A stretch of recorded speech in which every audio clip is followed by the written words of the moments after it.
Welcome back, everyone, to episode 110 of the Popcorn Podcast. I'm Tommy. Of course, Ryan is here with me.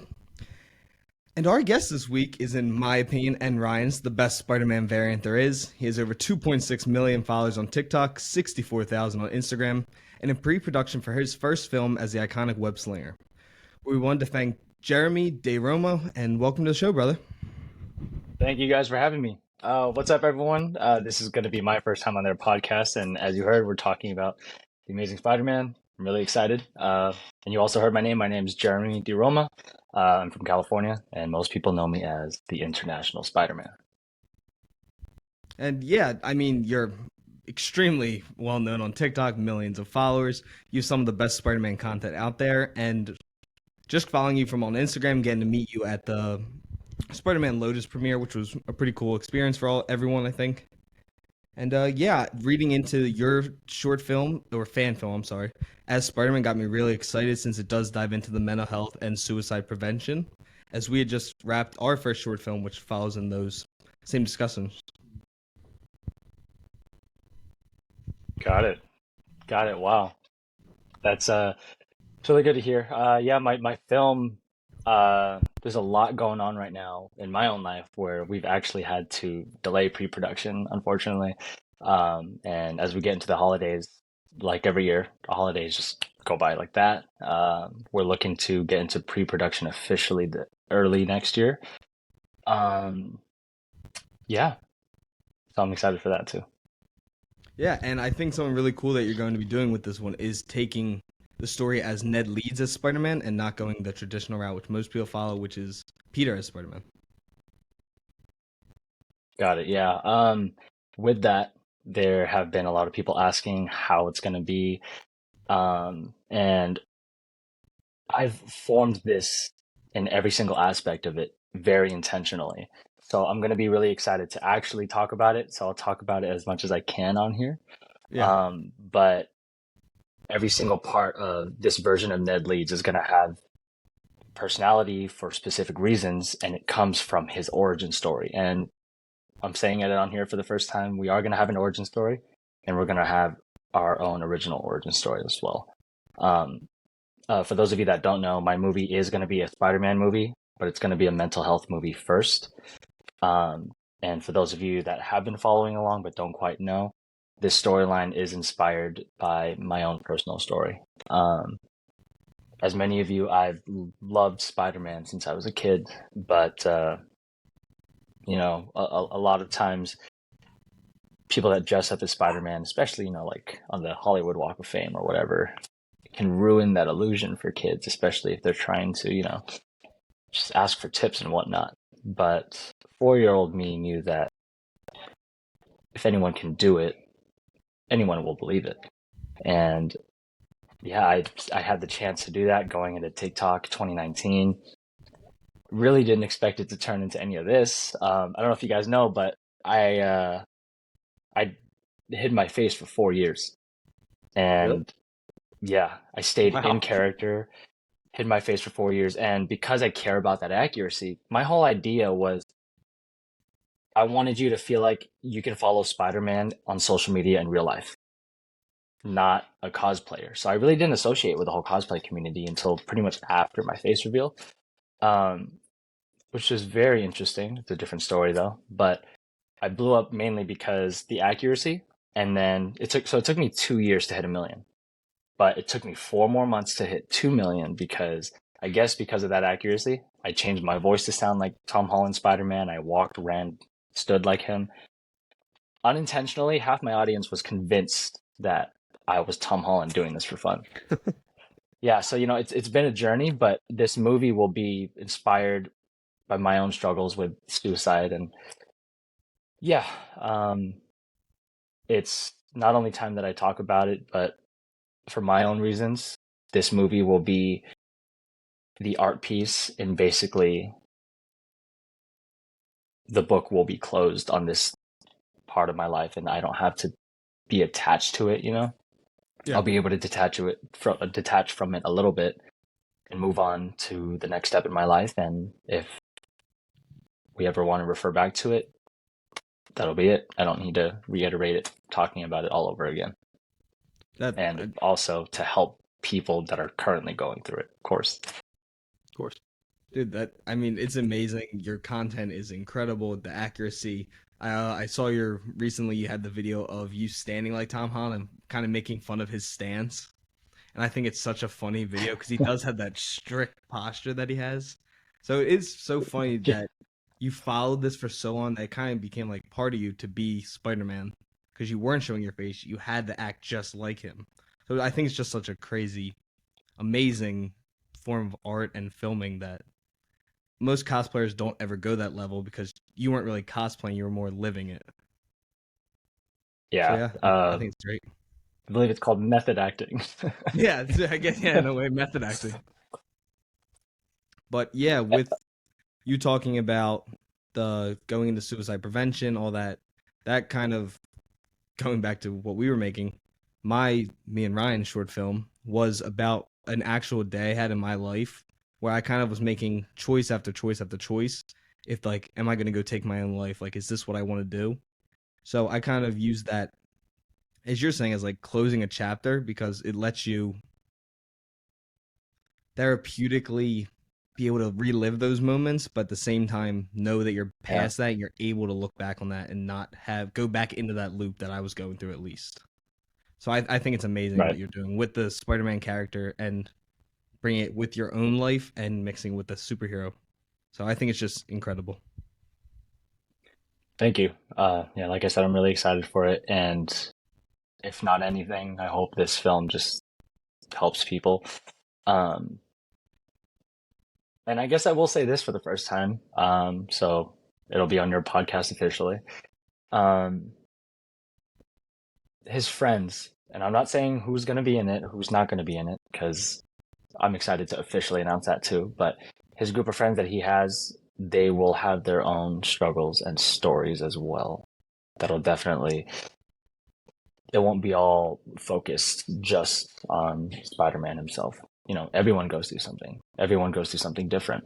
And we've seen a little bit of that from other characters in his life in the past. So, yeah, we're going to dip into it a little more than some other iterations have. And we're probably going to have our own original storyline as well.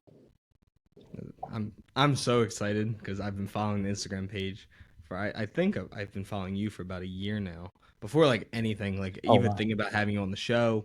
And then I remember I saw you at Lotus and I was like, I think that's International Spider-Man.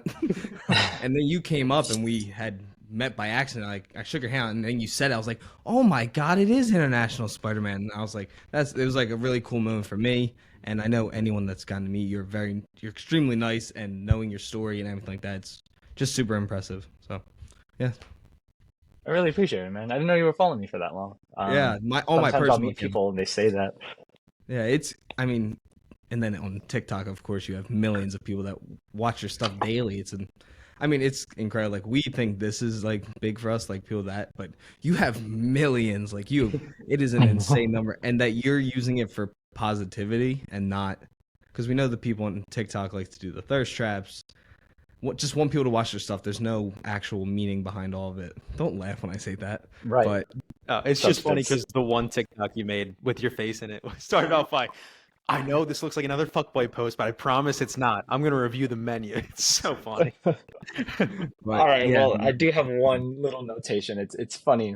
Um, I've never said this before publicly too, but it's funny. I have a personal account. Some people know it. It is private now, and if you find it, you find it. Whatever.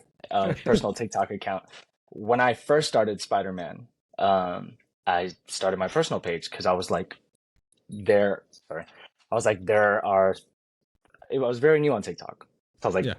there's some things that I can't do.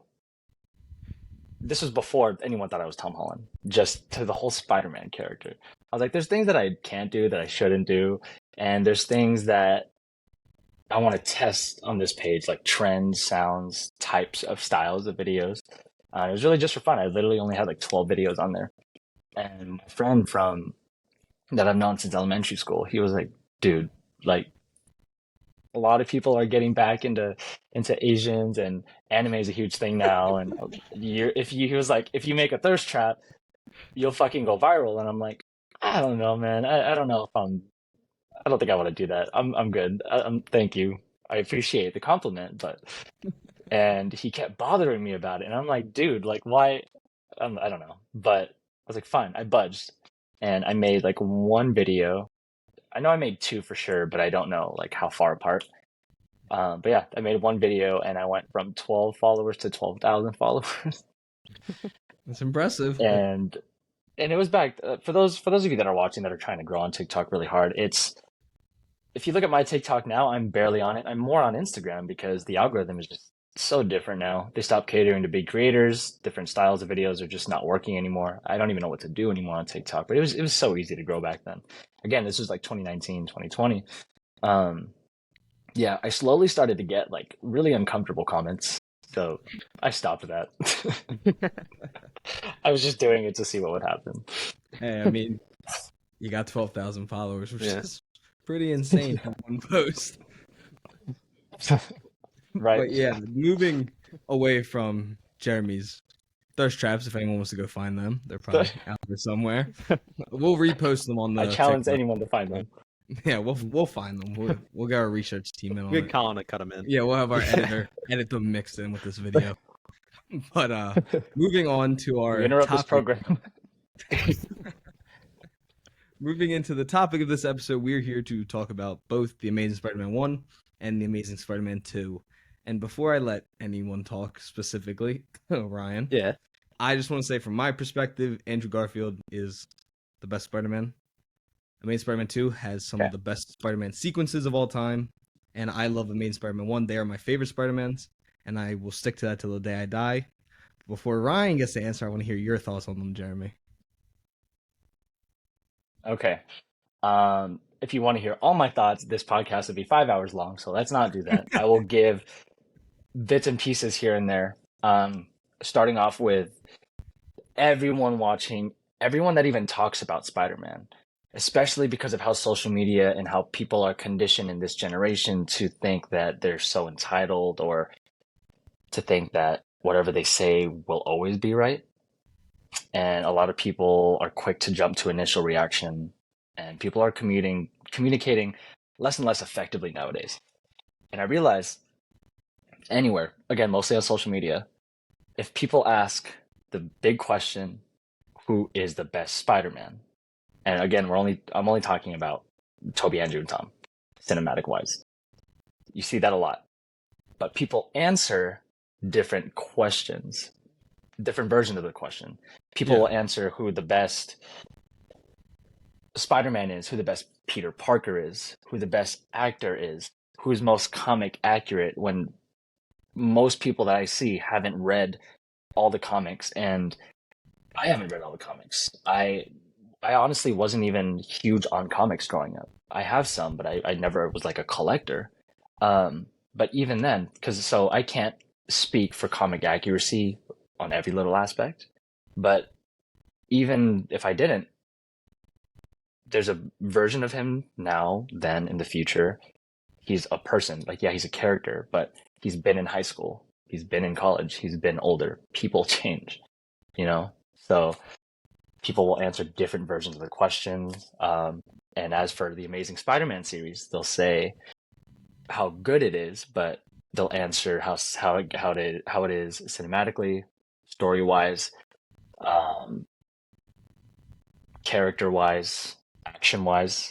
A lot of people are like, oh, if it entertains me by action, that's all I care about. I care about like the substance. You could have a Spider-Man movie with no action, and if it's good, it'll be damn good, you know. So yeah, that's my initial thoughts on that question. I wanted to address that because I've never actually seen anyone say it that way. So for anyone watching, maybe that's something to think about. Maybe how you ask the question, how you ask someone specific that question, or how you answer that question. Because now that I think about it, before I thought about it that way, I would answer the question in my own opinion, who I think is the best in only one surface level aspect. And as I've gotten to think about it more and more in this way, I have two parts. My first answer is that overall, they're all the best in their own aspects. Like they really are, and I'm sure a lot of people can agree with that. Um, and as for people that really hate Tom for certain reasons, we'll get into that later. If you really think about it, you can see what Marvel's doing. Marvel has their own. They had their own thing with uh, Tony and Cap for 10 years. You know, they had that arc. They both had a character arc, and now that they're gone, Spider-Man is huge, and they wanted to do it younger this time because they've had Spider-Man at the same age the past two times. If you really think about it, I've seen a contract that probably shouldn't have seen before.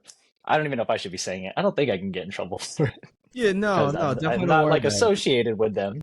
But I saw a contract that they wanted. This was back during the Homecoming era. They wanted Tom for 3 trilogies: 3 in high school, 3 in college, and 3 as an adult.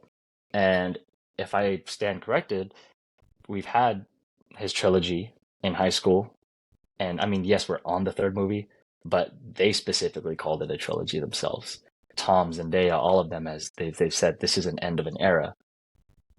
They didn't say why, and like I know it's also because no one really knows who Spider-Man is now, but they're treating it as a trilogy, and I think I've seen Amy Pascal talk about it at the premiere, that they're looking forward to the next trilogy. I don't know if that's her confirming it, but to me it is, and Yeah. I'm really Yeah. excited about that. So with that said, with Tom's version being so young and irresponsible, and a lot of people have come to realize just recently that, oh my God, these 3 movies were just an origin story. I like that because life doesn't move as fast as movies in general. So I like that they took the time. I like that they started him younger for the same reason they started the way they did with Iron Man and Cap, is because if you start him off way down here as an irresponsible, childish kid, he has so much room for growth and mistakes and to become the underdog and to end out triumphantly, So now that I think about it, maybe he will be the best Spider-Man to everyone eventually. Yeah, because Damn, I'm really that's a- excited. Yeah. That's a take. I like it though. Coming out swinging. But yeah, no, I mean, there is all the different ways that we've looked at who's the best, because there's always that argument that I feel like probably is the most common thought process, is that a lot of people like saying Toby's the best Peter, Andrew's the best Spider-Man, then Tom's good at both, and that makes him the best. Yeah. So I know everyone has that opinion on it, and I Mhm. just know I love all of them. I didn't love Tom Holland till the newest one, so I was one of the haters, and I'm sorry, Tom Holland. I take everything back I said, because you're great. And I love all of them. It's just I don't know. Ryan and me talked about this earlier, and I think I've said it 100 times. I just think I have like a deeper emotional connection to Andrew than I do the other ones. So I think I'll always hold Andrew in a special place. And crying at No Way Home was We'll get into that later too. yeah. We'll dive into all Um, of this. so yeah, I mean, before we get into anything else, yeah, I hear that a lot. I'm sure everyone else hears that a lot. Toby's the best Peter, Andrew's the best Spider-Man, Tom's the best at both. And that's also subjective, but it's pretty common from what I hear. Yeah, but as you were saying, with you being like a kind of a Tom hater, unfortunately, do you want to get into that part now, or is that a specific portion for later? We can hop into that now. That's on you. That's I'm not. I'm not. I know all the Tom Holland stands will be in our comments, so Yeah. I want everyone to understand. I love Tom Holland as Spider-Man. It took me a long time. I just had my own subjective idea of what Spider-Man is and who is Spider-Man, and it just took me a little bit. I love Homecoming. I will always love that movie. I just had my own thoughts, and they were all. I took back everything after No Way Home. So I do love Tom. Got it. Okay. I mean, yeah, this is your podcast. I don't know. I'm sure you guys knew or planned that we were going to talk about all 3. I don't know if you had a certain plan for that or if you wanted to go in order. I don't know. Up Our to you guys. podcast kind of just Yeah. Okay. everywhere. Cool. We kind of mix in whatever we want to Take talk it. about. put as much shit as Okay. you want. I don't Yeah. care. Yeah, if you want to call Alright. us out on something, be like Yeah. you're wrong. That's fine. Feel free. That's what me and Ryan do for the last 110 episodes. Cool. But, All right. Yeah. So from what I hear about Toby and Andrew, Tom, kind of with what you said, I thought about that too. and formed my own opinion on that way of saying it. To me, because for those of you watching, I'm 23, so I grew up with Tobey. There's a lot of people that are my age. Unfortunately, I have a friend that didn't even know there was a Spider-Man movie until Tom Holland. Oh boy, That that is I rough. felt kind of offended, and she has a little brother, so I'm like, how did that not ever come up? But I watched the Spider-Man movies as they came out. I remember being 4 years old, going to the theater, watching Spider-Man 2. I remember getting a gold heart pin for like charity or whatever. I think I still have it somewhere too. I remember that. Clearly, I don't remember the first one. It was 2002, for God's sakes. But Yeah. yeah, I watched them. I grew up with Tobey. Those movies mean everything to me. And I think of it in every aspect. And I watch them now. They age like fine wine. There are some certain aspects to where we can get into that later. Spider-Man 3, some things don't age well, but for reasons. The movies itself, the tone, the writing, the intention, all of it, the emotion, all of it ages so well. I will watch those movies over and over, and it ages well. And there's one aspect from that trilogy that did stick with me, is that unfortunately Tobey's acting, in my opinion, was kind of bland. Agreed. But it worked at the time. To me, it didn't age too well, but it's not the worst thing still. But now, if you think about it in their world, a nerd back then in the early 2000s could be exactly that. So, a lot of people now judge those versions of Spider-Man way too harshly, in my opinion. Again, it's subjective, so I get it, but I think it's way too harsh nowadays. And a lot of people don't realize too that Tobey Maguire's movies, when they came out, mostly the first one, kind of was nostalgic for the fan base at that time. Because if you look at the time period, it's in modern time, but everything in that movie is kind of still from the 90s. So I don't know if they did that on purpose or I don't know, but I think these movies are also made for its time period. People need to remember that too. Andrew's was, especially the Oscorp part, was a little futuristic in my opinion, but it's a superhero movie, whatever. And if you were to be a nerd in 2012, just because you skateboarded, you weren't cool. That doesn't mean anything. I wasn't deemed as a nerd back then, but I thought I was nerdy. I was into superheroes and stuff. I wasn't the nerd that Peter Parker is. I wasn't all about school and whatnot. But yeah, there was a lot of people that I knew at my school that were deemed as nerds, and they skateboarded to school. So, and that version of Peter Parker with him skateboarding was also kind of just from Andrew Garfield being a skateboarder, and he brought that in. So I think that's really cool too, because it brings some originality to the character. Okay, as for Tom's part, Oh, here we go. When I saw, actually, there's one more part from going to Tobey and them planning to reboot to Andrew. It came out 2007, 8, 9. They announced it 2009, I think.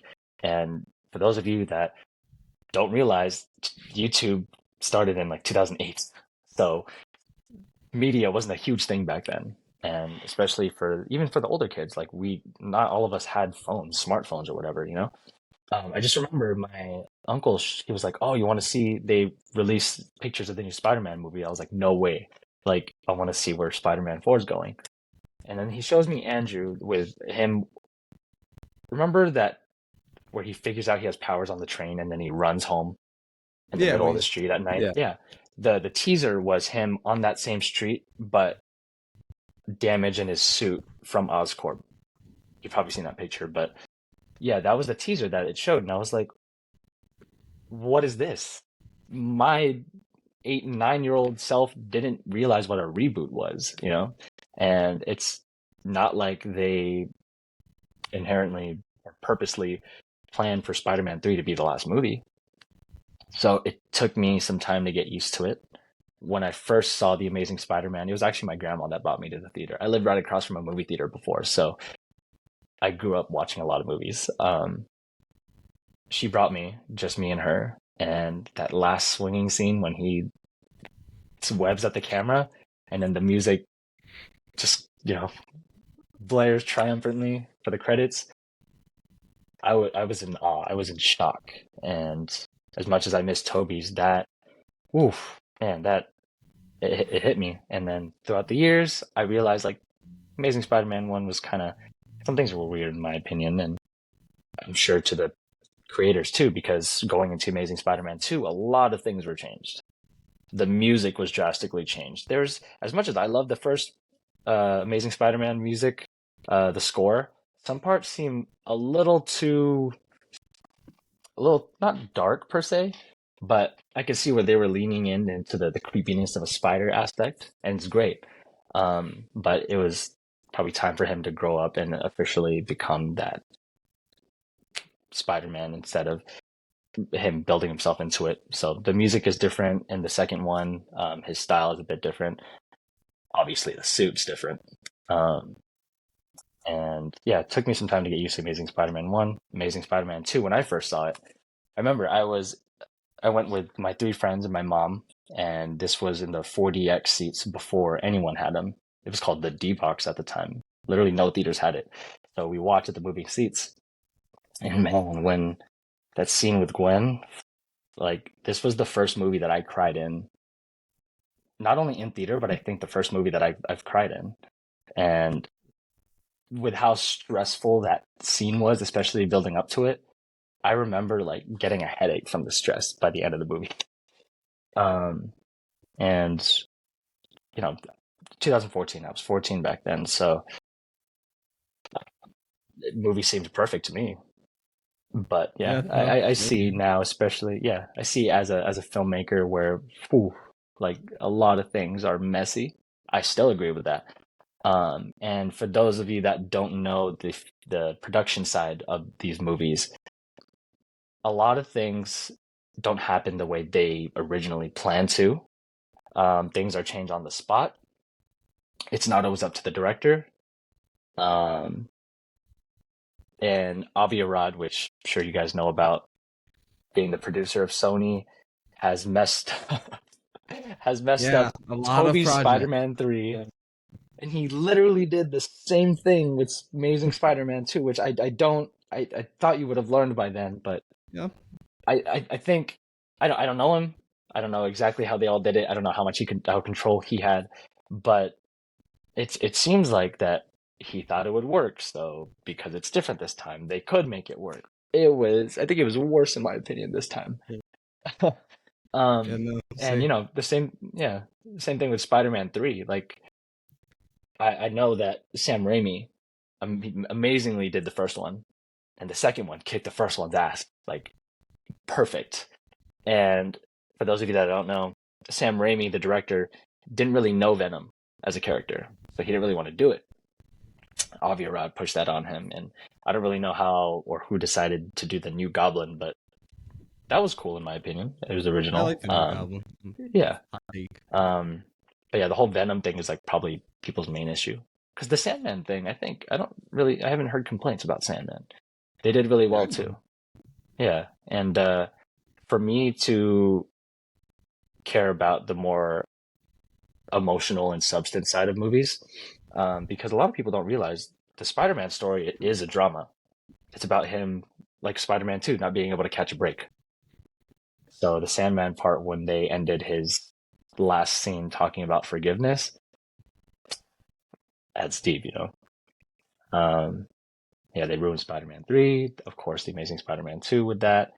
But then, like I said, going into Tom's, when I first heard about the reboot, when they first announced it, everyone was going crazy, like, oh my God, he's going to show up in Civil War, we were all getting excited about that. My best friend at the time kind of looked like him, and a lot of people were like kind of poking at him that he looks like him. He doesn't really, but he has a resemblance. So I was 15 at the time. I was aware what a reboot was. I was devastated that it wasn't Andrew. But I was excited because it really seemed to be super hyped up. And I was like, oh my God, it's this young kid that looks like he's my age. They're probably going to put him like as a freshman or sophomore in high school, which they did. But as for my thoughts on Tom Holland's movies, when I first saw Homecoming in the theater, right when it cut to the credits, I was like, holy crap. This is the best and most fun Spider-Man movie ever. Of course, it's first time experience. As we got into Far From Home and not quite yet No Way Home, I formed stronger opinions that he was extremely irresponsible and that I can't look up to this version, so it made me like him less. And it's not like he tried. I guess they referenced Uncle Ben, so I would think that he would have some sense of responsibility or guilt, right? But I don't know, because they didn't talk about Uncle Ben. They didn't talk about exactly what happened. I hope they talk about it more in the future. But yeah, I couldn't really like him anymore. I couldn't look up to him, because that's the Spider-Man I want. That Spider-Man that I could look up to, not just be entertained by. And then as we went into Far From Home, it was a fun summer flick, but that's like one of my least favorite Spider-Man movies, in my opinion. Yeah, Far From Home, like, for that movie to have a scene where he's like, look at the baby mountain goats, and everyone just like Thank you. I do looks, not like that movie, and everyone everyone says falls it's for wrong. it. Yeah, that Everyone part is just very falls dumb. for it. Yeah, I'd like it. I don't even know if I just cringe or I don't know. I can't explain it. I don't like it. No, Um, my main issue is I don't know if I'm in the if there's a hot take. I don't think it is. I hated that they tried to act dumb with the whole Mysterio thing, yeah, that and like too. it That was really bothered me. And I was like, anyone who's ever read a comic book knows Mysterio is not good. There's not a single Mhm. person who's a comic book reader that's going into that thinking, "Oh, this is new, like superhero." No, yeah, I don't know. I don't like the movie. I've never liked the movie, and I stand by it most of the time. Yeah, I mean, again, it was a fun summer flick. I'll give it that. And if for anyone out there that has arguments, throw it in the comments. I want to see. I'm not someone that wants to argue just to argue. I want to debate to see if we can come to a better conclusion. And if it gets intense, cool. I just don't want anyone to take it personally.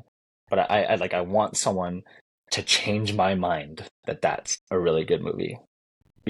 If they want to. Um, and it's John Watts writing that's kind of, Ferris Bueller and Breakfast Club type of vibe. And I get it for the high school aspect, but in my own personal opinion, Spider-Man is still a drama story. I don't think it should be that. But the fact that they're really focused on originality here and making a trilogy into one origin story, and then the contract that I saw and my theory of, like, him growing and becoming the best Spider-Man to everyone later on, I laid off a bit. So I trust in Marvel not doing what they did again. As we can see, Sony's trying to do their thing again. Avi Arad, I don't know what he's doing. That's a different conversation. But now that Sony and Marvel are like sharing Spider-Man, like, I know they're not going to mess this up this time. I mean, it could, but I doubt it. I highly We doubt it. hope they don't mess this up. I hope, Javier yeah, Rod he's a poison to superheroes. yeah. So He's that's my every whole thing superhero's going weakness. into all 3. Hmm. No, we watched TASM 2 today, and again, I'm as much as I hadn't probably watched the movie in whole in a good probably 5 years, like from beginning to end, no cutting around, because I probably cut around probably twice a year, Wow. 3 times a year, but Mhm. it definitely didn't hold up as well as I had been telling people for years that it's a top 5 Spider-Man movie. But with that being said, it has some of the best scenes ever in a Spider-Man movie. Just the movie in a whole, Avi Arad. It's Andrew stepped forward and said stuff about it. We know Mark Webb has had his very outspoken about it. William Spencer, who we had on the show, even had his thoughts about everything.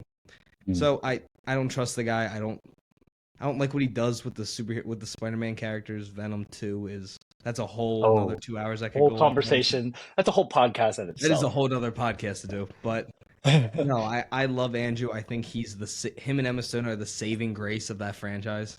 Without them, there is nothing was in that franchise to hold. I'm sorry, Sally Fields, the love of my life.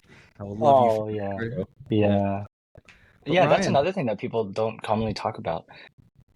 Sally Field as Aunt May, man, she was like I thought the first Aunt May was good. I'm sorry to Rosemary Harris, but like wow, like amazing. I love Sally, Like so yeah, I love was her defending so her all day much. today. Yeah. But yeah, Ryan, I'm what are your? surprised though. Oh, I'm surprised that you know, loving the Amazing Spider-Man series so much and Andrew being your favorite Spider-Man that it's been this long since you've watched it. I'm surprised.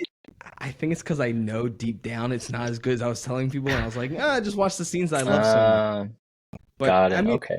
don't get me wrong, it's still a lot higher on a scoreboard than most people would ever put it at. It's just Okay. I'm 22, so I grew up with Toby, of course, and Yeah. I've told this on the podcast. My grandma bought me Spider-Man 3. Well, she pirated it off some guy in Philly, and when she gave it to me, we put it in. It didn't even release yet. It was like a week out in theaters, and it was all in Spanish. There's no English, but it was like Oh, that's dubbed over hilarious. really poorly in Spanish, and it was horrible. And then that put a sour taste in my mouth. Saw it, hated it as a kid. Oh, I didn't even like it when I was little, and to this day I don't like the movie. I don't think it continues the story that the first two did so well. I think it's like it's like falling off a cliff drop off for me. yeah. So I hold that movie with deep distaste. And then Andrew got announced.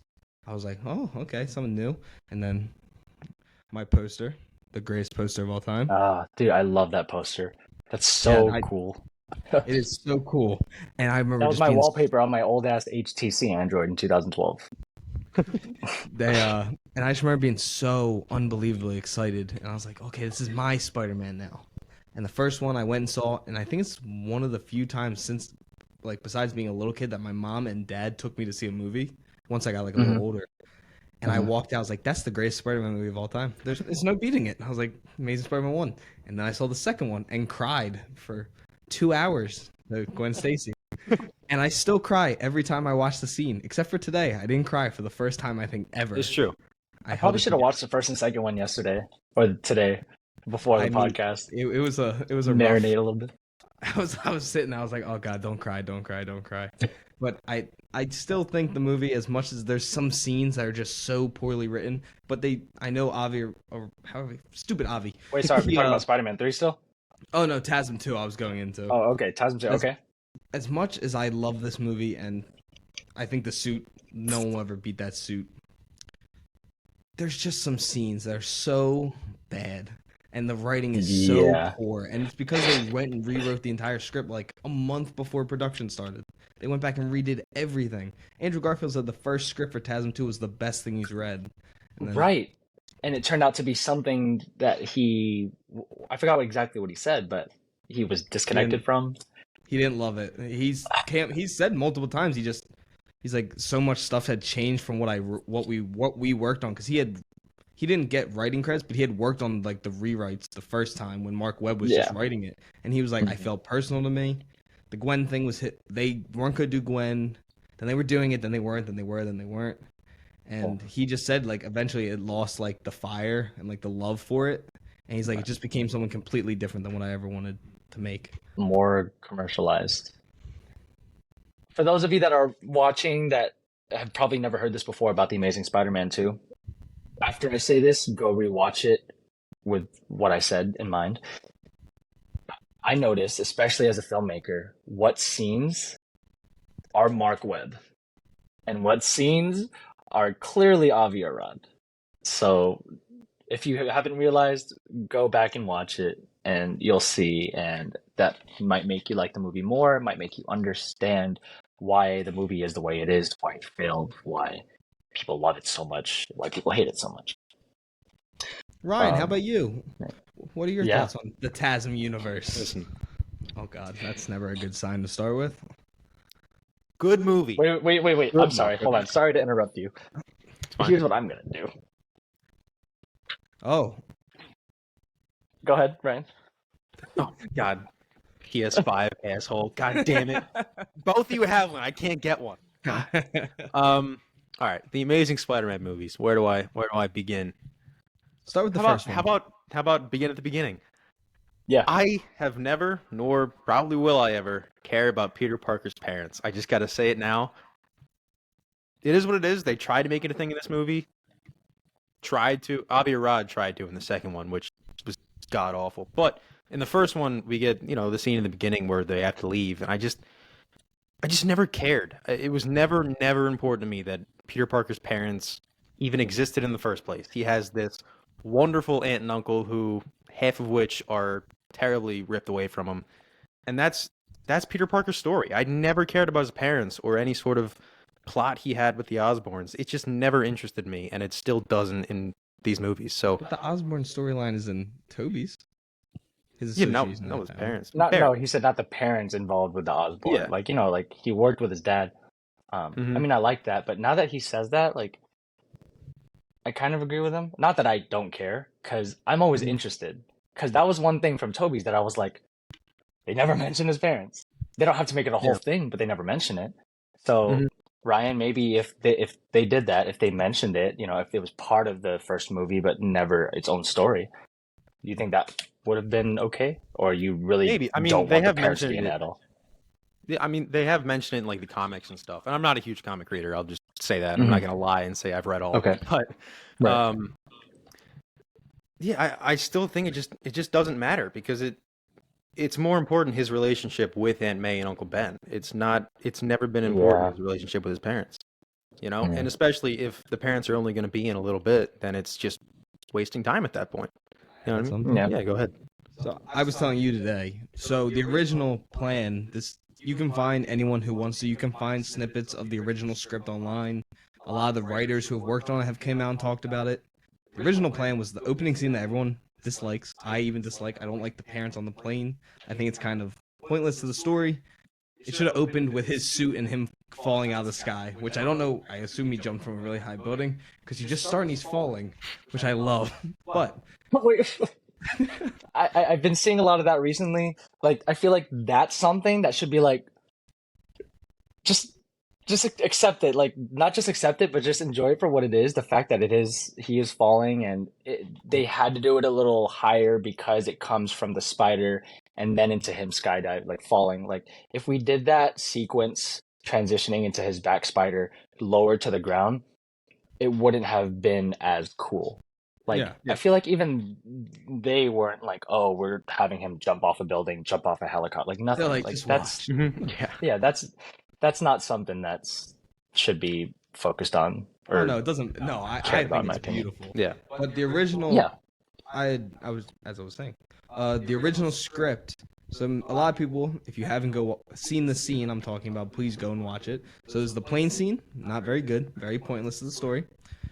There's a deleted scene of Peter meeting his dad in a graveyard. It's one of the most well-acted scenes in a superhero scene of all time. That was the original script. He was supposed to see him at the end. There was supposed to be nothing. The train stuff was supposed to happen, which I know Ryan has his own thoughts on.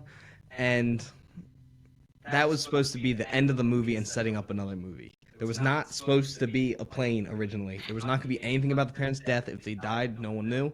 And the dad was supposed to show up. They cut the scene. I was very sad because I have acted out that scene in my basement doing laundry 100 times. And I still love it, and I think it should be in the movie. And everyone, if you haven't seen it, please go watch it. It's the deleted scene, TASM 2 Graveyard. It's amazing. It fits the moment, and yeah. Have you seen it, Ryan? I'm assuming you have. I have. Okay. It's a pretty good scene. What do you think about that scene? Not compared to the movie, just the scene itself.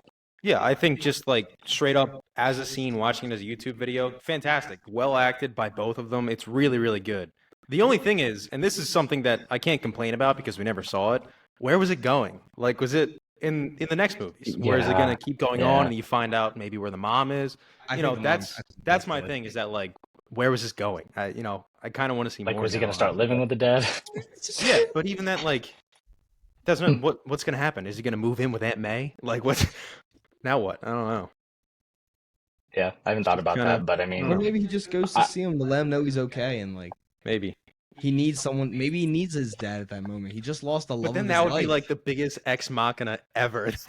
His dad Right. shows up for one scene and then No, I disappears think he'd again. show up again. Maybe the dad has info about he created all those suits. Yeah, it could in be. Sinister Six. Yeah, it could be. Something that'd be associated cool. with Yeah. that. I For love that. anyone You're else the watching, I'm second interested person, to see what. Sorry, what? Go ahead. you're the We're second overlapping a person bit. of our last 3 episodes that's had TASM 2 on in the background. Yeah, it's true. And I love it because whenever I'm not talking, I just watch the movie. It's so nice. But yeah, for everyone watching, that has seen that movie, and if that scene was in the movie at the end, or in a different version of the Amazing Spider-Man 2, if it was done a little better, where do you guys think that would have gone? Because I've never had anyone ask me. Ryan, that was good.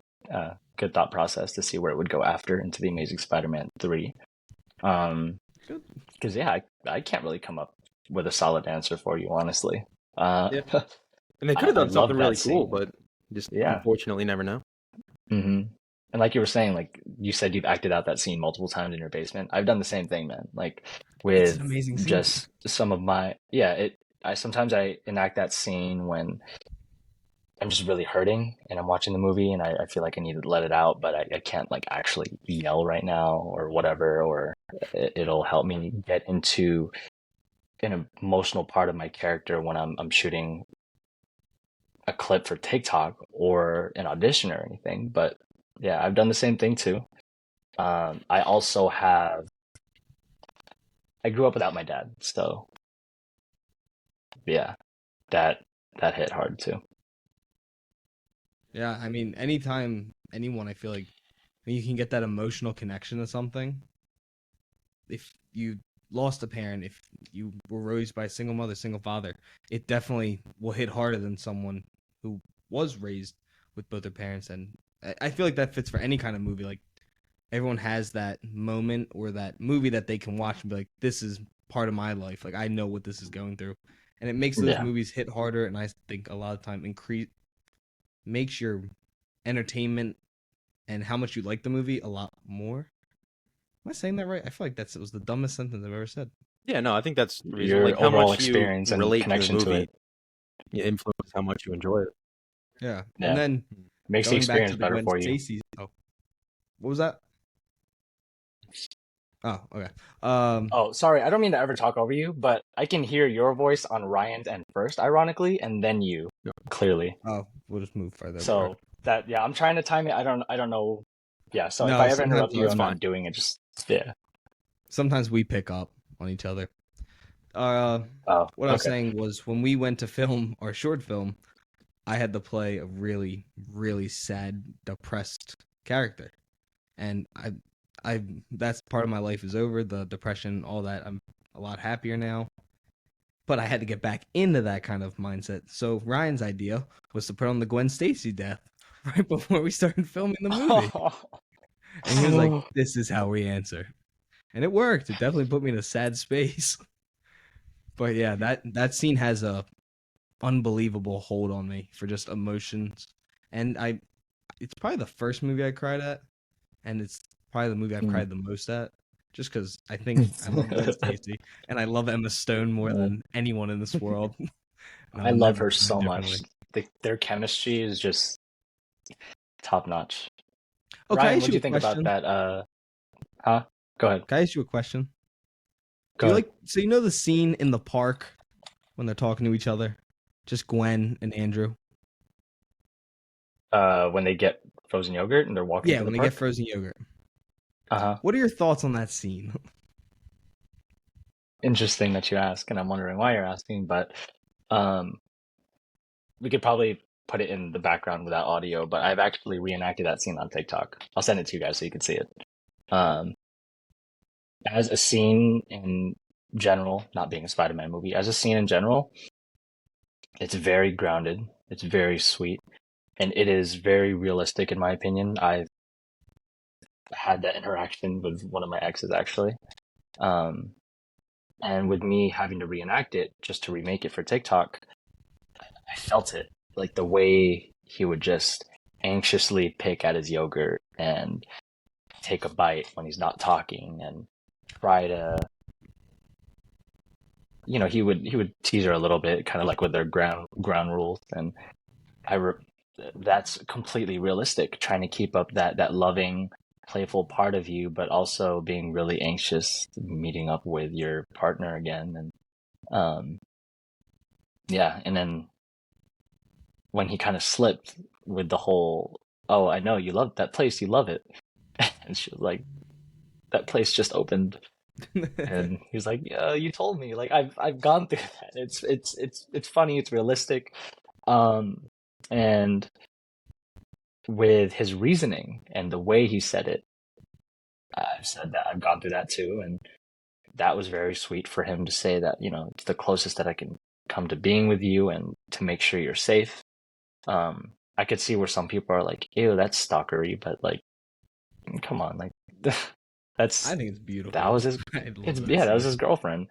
So yeah, I think the scene is very sweet and perfect in all those aspects. And then it leads into his spidey sense, which I love the sound effect for Andrew's spidey sense. Yeah, just his reaction and like really gazing confused into the distance. Like I was ready for some musical build up there. I was excited. And then he starts talking and his freaking shoes are there and his clothes are hanging. I thought that was funny. I think the theater like chuckled a bit in my theater when I first saw that. But yeah, I mean, as for that scene, like I don't see anything wrong with it. And if someone wants to ruin that for me, sure. Ryan, you want to give your thoughts on it? Ryan, I can do. Let me pull out my notes. So to just agree with you, first off, I think it is a well-acted scene. I think, obviously, Emma Stone and Andrew Garfield were dating at the time. So, yeah, they have great chemistry. They were together for 6 years. But I think that scene just, it never feels super... Maybe it almost feels like too natural to me. It feels almost like Mark Webb took Emma Stone and Andrew Garfield and just said, go to the park and go on a date and just enjoy yourself. And they just had the camera there. Like, they're whispering, they're saying the same lines 3 times over again and just whispering to each other. It's not bad. It's not.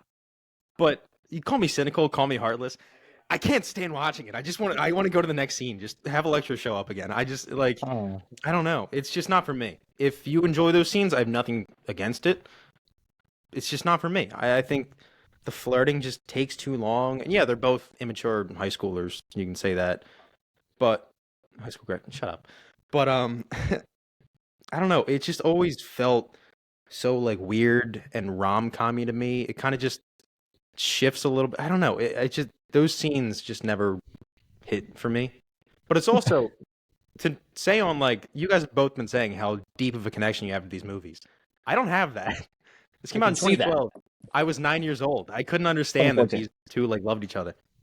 Oh yeah, second one came out in 2014. First one came out in 2012. I was 9. I think we're just both cynical because we haven't had girlfriends. I mean, yeah, that's true. I think that's just us holding out for a little angry. But I see that. Yeah. Just never hit for me. I don't know. Not bad. Jeremy has had girlfriends, so he probably for sure. He likes him more than this motherfucker. I hate this guy. It's terrible. Dude, Spider-Man. Yeah, this guy's Spider-Man. We have a podcast. There's a difference. Dude. Oh god, that was a first to hear. Thomas, I don't know about you. Was that? I'm sure he's told you that before about that scene. Yes. Yeah. Okay. This is the first time we ever watched it together, so it was an experience. Oh, okay. Yeah. So there were multiple things there that I picked up. Mm-hmm. I'm gonna start off with they're still in high school, so they're probably a little immature. And then I heard him say high school graduates, but same thing. They're the same age, but Andrew and Emma, they weren't immature at all in the second one to me. I mean, for their age, they were definitely more mature because I don't know any 18-year-olds that are like that, honestly. I know a few, emotionally intelligent. He was immature in the first one, of course. Yeah. But yeah, as for that scene specifically, I don't think the flirting's immature. I don't think the way they act with each other is immature, other than the flirting. I don't think it takes too long. If it was faster paced, it would feel like a lot of the MCU movies, unfortunately, where I've off the top of my head, I can't pick anything from Tom's movies, but there's so many scenes where I get for the comedic aspect, they go fast and back and forth, which is so common in his movies. But I, if that scene were to pick up a little bit and be a little faster, it it would feel too fast. Like your emotions don't process that fast. Mhm. I think now that I think about it, to me, I think their reactions, I think everything was timed pretty perfectly. Um, what else did you say? There's no dialogue in that scene either. It's not. It's all unscripted. Yeah, I So could tell. there's no script for that scene. That scene was never Oh yeah, originally the in other it. Andrew added that as like his what he wanted, and I think it works because as much as I've had one girlfriend that was in grade school, I still had a girl that I adored for a long time, and after not seeing them for a long time, that's even though theirs probably wasn't as long. It's still there's like that awkwardness where you want to see if it's still there. Like you want to know if there's still love together. Oh, that seems so heartbreaking. and so I know that conversation. That's a real thing, like where you flirt, but you also know like, oh, this there might still be some fire left, and then she drops the bomb that she's going to England, and that's like you can see it just demoralizes them. No, Like, that part's fine. I like that part. It's the beginning when they're like walking and whispering to each other. It just they're walking and talking. rubs Do me you the wrong walk in way. silence when you walk with people. Yeah, no, not I whispering. sleepwalk. I like scissor jog down the street and I just go straight to where I'm going. That's how Okay, fast okay, I okay. walk. With that said, put yourself in this situation. You know, you've broken up with your high school sweetheart, the girl that you're Mm. actually in love with, clearly. Yeah. And she calls you after not talking for a while and says, "Hey, like, I want to meet up with you and see you." Would you speed walk and not talk and not like what? I don't know. What would you guys talk Yeah, for about? sure. How would you talk? Yeah, definitely no. I don't know. Okay, I mean I that's think fair. you're, You know, you're it's making good points, like, but I don't know. I Made these same points when Spider-Man says it. It's all good now. yeah, because Spider-Man saying it. That you just answer my It's own not question. fair. Listen, is it just Okay. my narrative?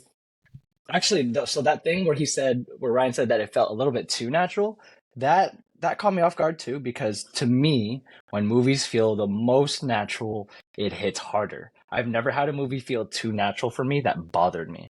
And the fact Yeah. that Andrew was the one that wanted to put that in it makes me really see that even if I didn't know it, it makes me really see that he was the character. He cared so much about that character to where he'd be like, not only would he be like, oh wait, I want to do this because I feel like he would do this in this scene, but he cares enough to make sure that happened.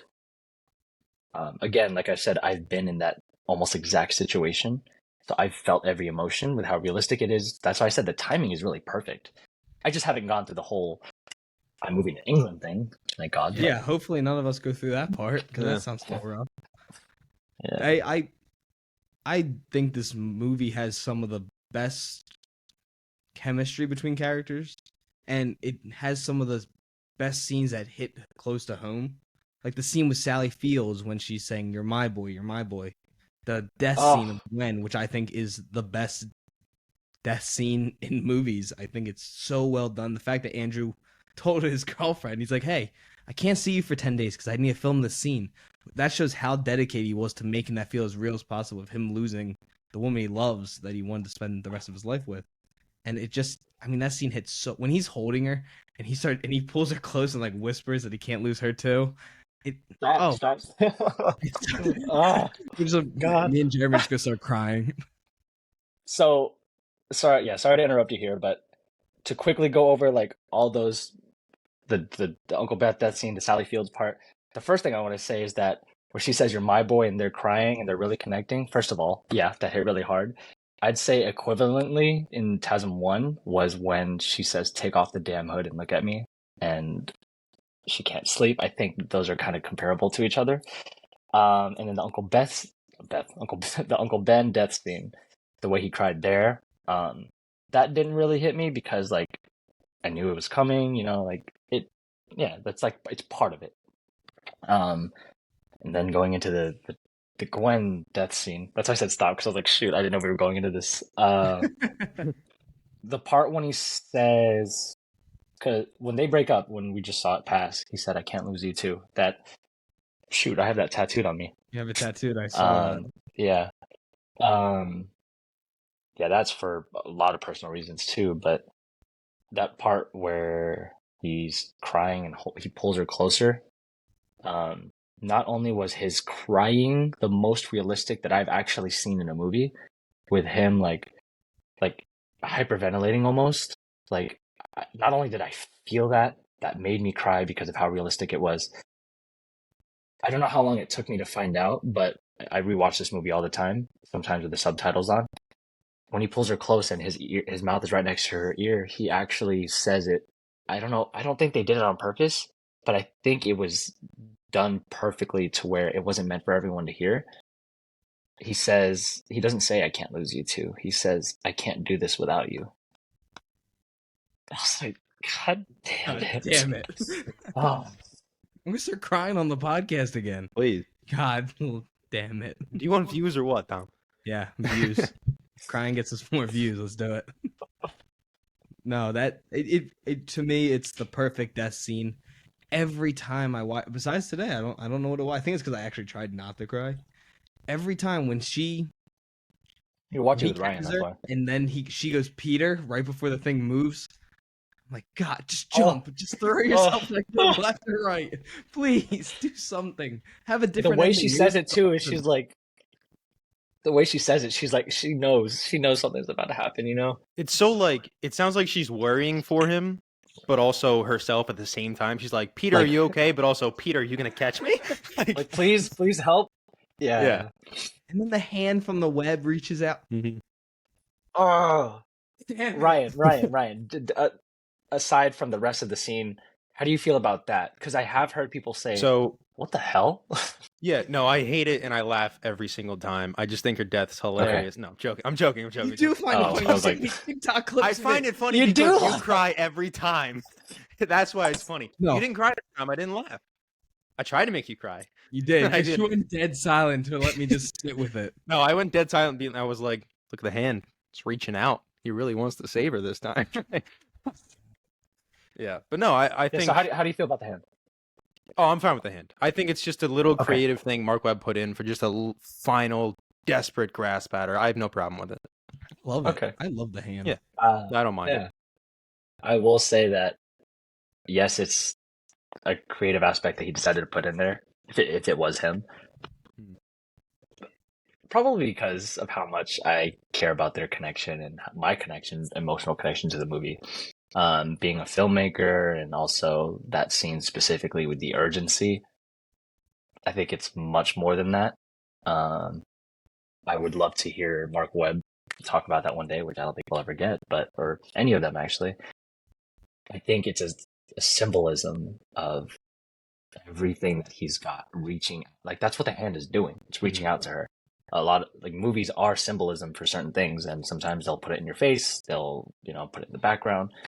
They'll do things like this, and yeah, that's what I think it is. It's him reaching out with everything that he's got, every last part of his being.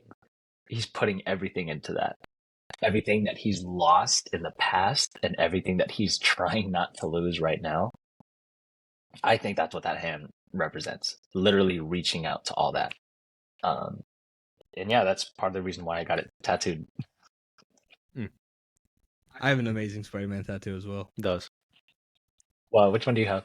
I have a spider symbol on my tricep.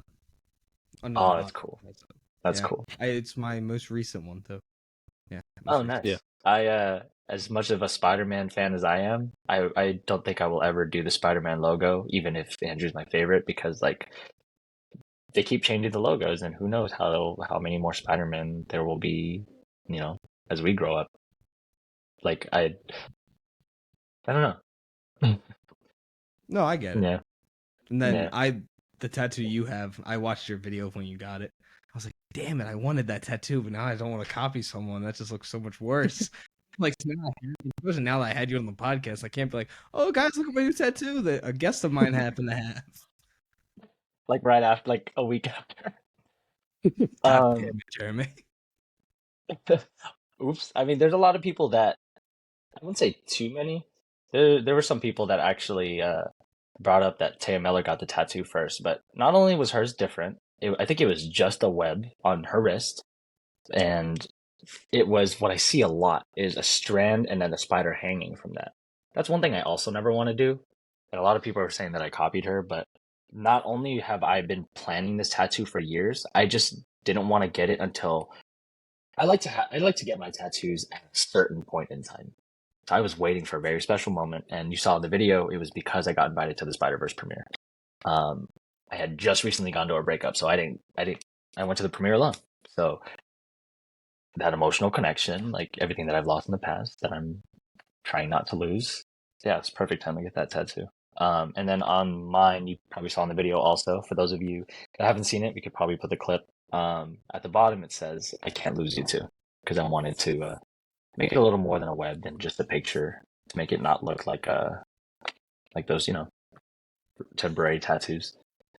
Someone on TikTok actually, I don't know how young they were. I know they were younger than me, but they were like, "Oh my God, like I want to get this tattoo also because of you."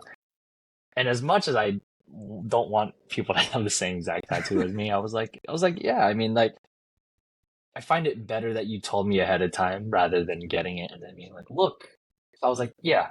I was like, "Go ahead, do it." I tag me when you get it so I can see it. Um, Theirs wasn't as good, so I was like, okay. Selfishly, that makes me feel a little better Karma. about myself. You're like, Yeah, see, this is why I don't copy me. Mine just came out better. they also didn't put a quote too, so I'm like, okay, that's also different. They literally just did the web stuff. Just the web. Yeah, I am happy that I haven't seen anyone with an identical tattoo of me yet. There's been I have the Deathly Hallows on my bicep. Nice. And that one, of course, there's people that have it, but I thank God for my artist. Shout out to Everlasting Tattoo. I sent him a bunch of different clips of it, and he made a personalized version for me. So that was cool because no one's had an identical to mine. And people are always like, nice. "Oh, I like how you like." I have Harry's lightning bolt. I have the wand colored in white. It's like I like that. Tattoos, everyone can kind of like have the same type of tattoo, but there's always little iterations of difference that you personality to it. Yeah, there's a personality on it. Yeah. Yeah. Makes total sense. Ryan, I have Ryan another tattoo right here. It actually says, "Be the change you wish to see." This is my mom's handwriting, so I wanted the cursive here to look kind of similar. That's what I did. That's my mom's handwriting on my bicep. My other one. Yeah, I have Pulp Fiction, Star Wars, Spider-Man, Harry Potter. Nice. My mom's handwriting. Wow. Yeah, so I'm doing a movie sleeve and then family stuff on the other. Oh, that's what you're doing, dude. That's super cool. A movie sleeve. I never thought of that. That's super cool. And the fact that you also have your mom's handwriting. Nice. Yeah, it was my most painful tattoo, and I was like, that's it. I was like, no more on my upper arm because this one hurts so bad. I don't know why my other one didn't hurt at all. It got close to the armpit, and the XO on the end was just not fun. The skin is a lot thinner there, and there's like a nerve right there too, versus a tricep. Yeah. Yeah, no, I love my tattoos, but there was a scene I wanted to bring up from TASM 2. Oh my God. Oh, what are your feelings on first off, we'll start off with probably the most controversial scene between at least me and Ryan is how do you feel about the train sequence with his dad? Because I feel like this is one that not just me and Ryan, a lot of people have very different opinions on how that scene goes. Okay. Yeah, you're talking about when he like does the research and goes in to find the train, right? My first thing that I will say is when he finds the video and the way he reacts and cries to it, like that's probably the thing that hit the most in that scene to me. Literally the rest of it, I've never had a connection to it. I think part of me was a bit confused as to where they were going with it, even when I was younger. I never actually thought about it too deeply about that scene specifically, but now that I am, not only am I more confused, but I'm just like, I I always just kind of accept that scene because obviously it's in the movie already. I kind of accept it and move on and wait for the parts that are important to me. Yeah. Yeah. I think that's all I would have to say about that. The whole research thing, the Roosevelt, him. I mean, the way he found out about it was cool. And the fact that he was so determined to find it. He just threw the calculator out of anger against the wall and picked up what Aunt May said about how to find it. Yeah, I think that's pretty much it. And while he's researching, I mean, this is totally random, doesn't matter to the movie. I always thought it was hilarious that his search engine was Bing. Yeah, it's not Google, it's not Safari, it's not anything good. It's Bing. It's not even Firefox. Yeah. But yeah, I don't mind it. The train sequence, I think it's cool how he finds it just by dumb luck that he gets so angry about all the Gwen stuff and just shatters the calculator. That's really cool. Which, yeah. Thank God, I just said this to him earlier. Thank God it's not loose, because if they were just loose in there, I'd be like, how's he not hear that anytime they're like... Oh, yeah, I hate when movies do that. Yeah. I'm like, the fact he that would they have were heard that if he ever stacked, moved. But yeah, I don't mind it. I think the whole video with his dad, I wish it was not intercut with Dame DeHaan being Dame DeHaan. I wish it was just him watching and listening to his dad, because I feel like that scene hits me at least. Like, hearing him talk, his dad getting to talk to him, especially someone that he thought doesn't actually probably love him. He's like, he just gave up and just, he's like, he probably did it for a good reason, but he never, I don't know. Right.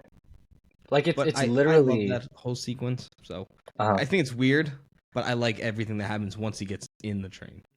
Yeah, with the whole dad part, yeah. It's literally, I mean, regardless of what type of message it was, for anyone that's lost someone, it's a voicemail that you're finding after all these years.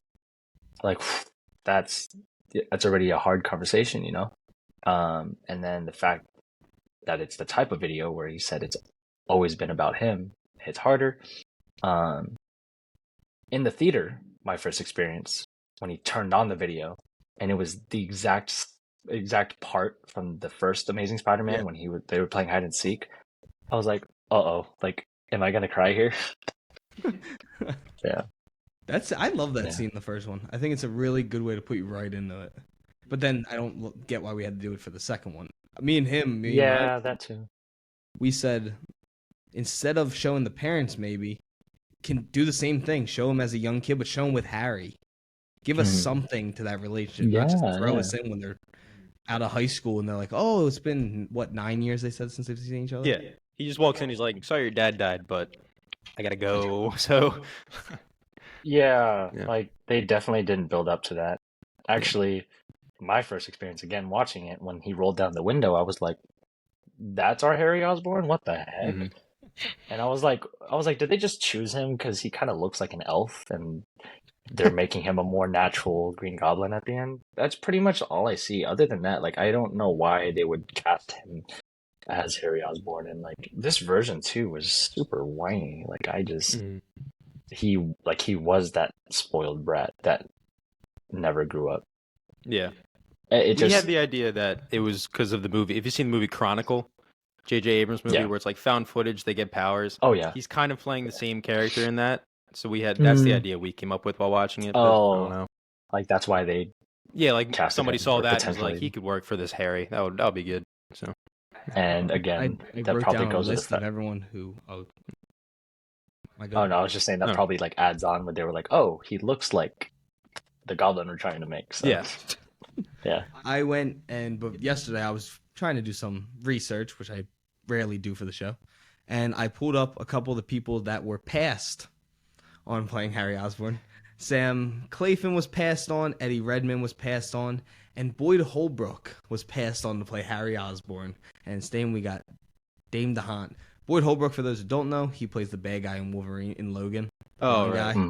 That's Boyd Holbrook. Yeah. But yeah. Actually, I didn't know that. Yeah, well, I guess I'm assuming they'll put pictures up for you that are watching. I didn't know that. Wow. So we got. Eddie Redmayne would have been cool. Boyd Holbrook would have been cool. Boyd Holbrook, I don't know if he would have worked for. Yeah, he's usually a little tough. Maybe. I don't mind Dame DeHaan once. Like, in scenes where I think the writing is better, I don't think he's a bad Harry. Mm-hmm. It's when... Like, what scene? I don't mind him as Goblin. Like once he becomes the, I Okay. don't mind the look. Oh, I don't mind his voice. I kind okay. of like the natural Goblin, and I like the idea of him trying to heal himself, even though he's been Hmm. told Yeah, not it makes to do sense. it. Yeah. So Yeah. I really have a soft spot for it. But then there's scenes where he's telling Electra, he's like, "I need you. We're friends." I'm like, Yeah. "No, please Yeah, stop like talking." that's So I don't know. that Oh, feels speaking of very. I devils, mean, behind you right now. oh Oh yeah, God, There he is. Jesus. every single one of his scenes, I will say, is consistent to his character. Like in Yeah. this scene, he's like, "I'm not talking to you right now. Right now, Felicia works for me." And by the way, for those of you that didn't catch that, that's Felicia Hardy. Yeah. I would have loved her as Black Cat. And like Yep. whatever, I'm not gonna beat myself up anymore Don't for break that. your But heart over it. we could have got Yeah. that. Yeah. It could have been so Yeah. good. Her Black Cat with Andrew's fucking Spider-Man, dude. Yeah. I will fantasize about that till the day I die. Like that would have been so cool. I mean, we haven't had a Black Cat at all, so cool. We've had hints at it. Felicity Jones, yeah. We had a hint at it. Was it Morbius that's in the newspaper? The Black Cat Who gets away gives a with it. fuck? Yeah. No, if you mention the name Morbius, everything in the rest of that sentence doesn't matter. Let it go.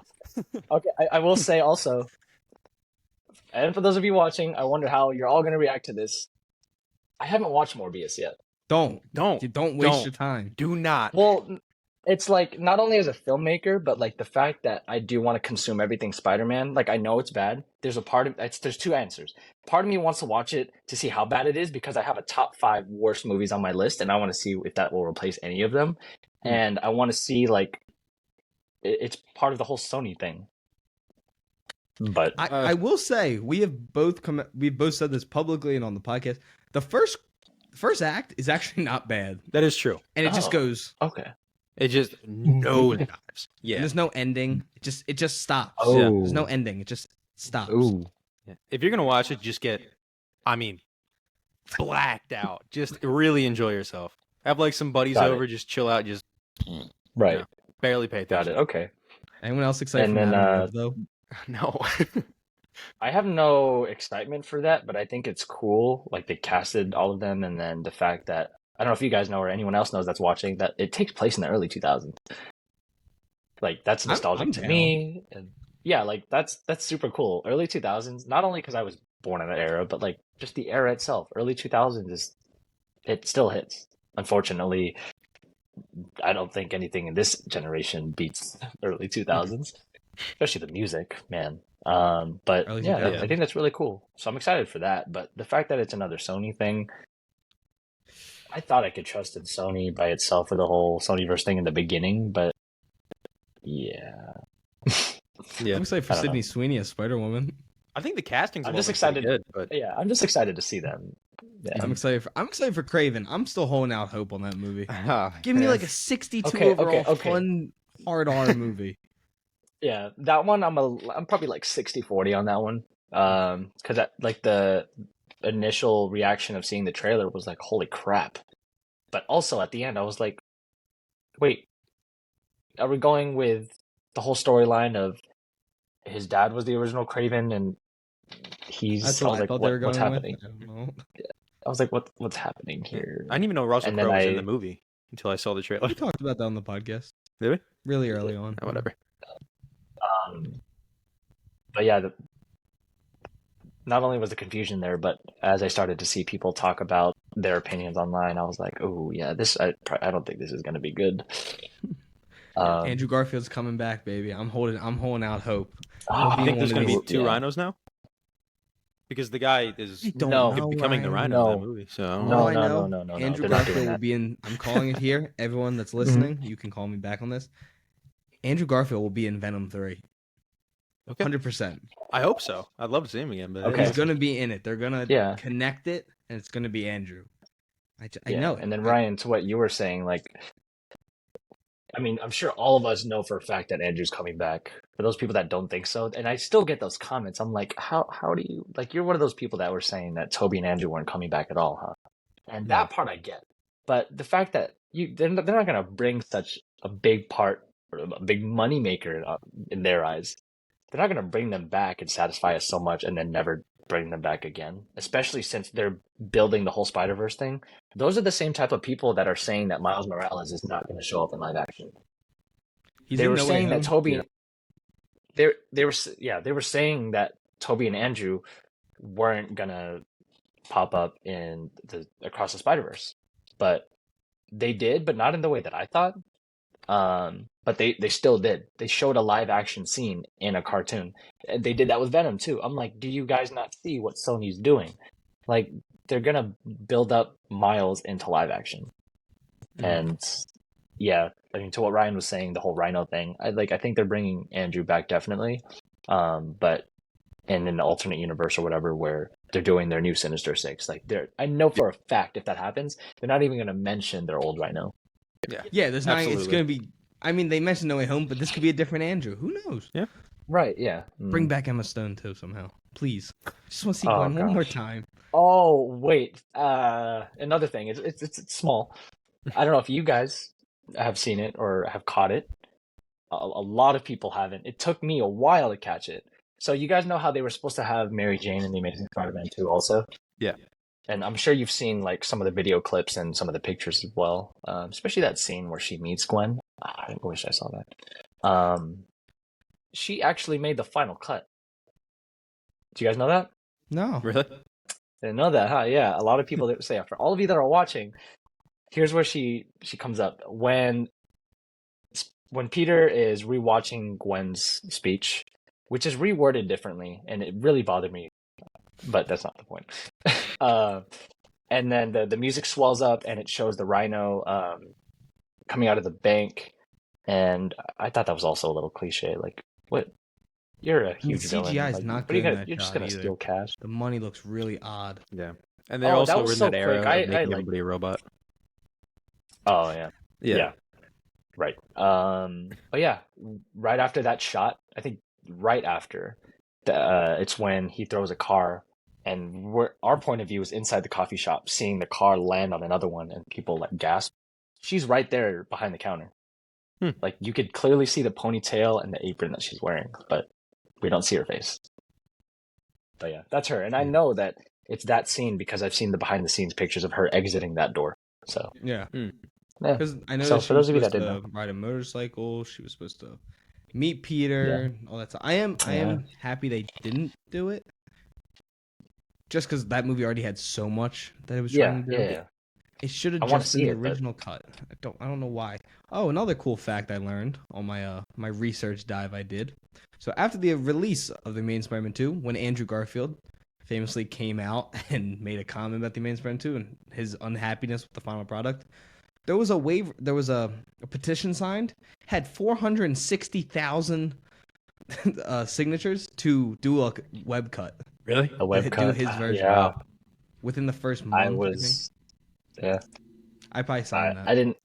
I never saw the petition, but like I would. Yeah. I'll sign it. I would. I'm all for the web cut. Yeah, you too. I'm sure, because like the way you hate it now, I'm sure you want to see the version that it was meant to be, the good version. Absolutely. Like, okay, this is a huge thing to say, and like this isn't something that anyone can argue about too long, because we're never going to see it probably, or most likely, that if it was done the right way, I feel like it would be the best Spider-Man movie right now. It would be a lot of people's like number one. This version's in my maybe. top 4. Me too. This is flawed. Yeah. Now that I think about it, I think it jumps back and forth because it really is just the emotional aspect. But it jumps back and forth between being like my first and second favorite. But if I'm now really counting judging it them, as movies, It's probably 2 on mine.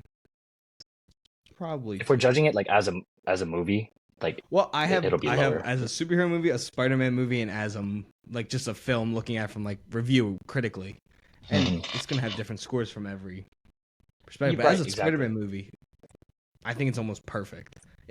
Don't get me wrong, the dialogue's really poor in certain scenes, but the swinging, him actually just saving people, is so nice to see when you don't see that in superhero movies. It's always got to be the big villain. Yeah, The way he does it. The swinging looks great. The suit's perfect. Yep. I don't know. And the love interest is the best in any Spider-Man movie. Yeah, the love interest, like you said, the chemistry definitely saved the Best aspect scene. of the movie. Great scene. But another thing, Great scene. um, remember that kid that he saved from being bullied, Jorge? Jorge. Jorge.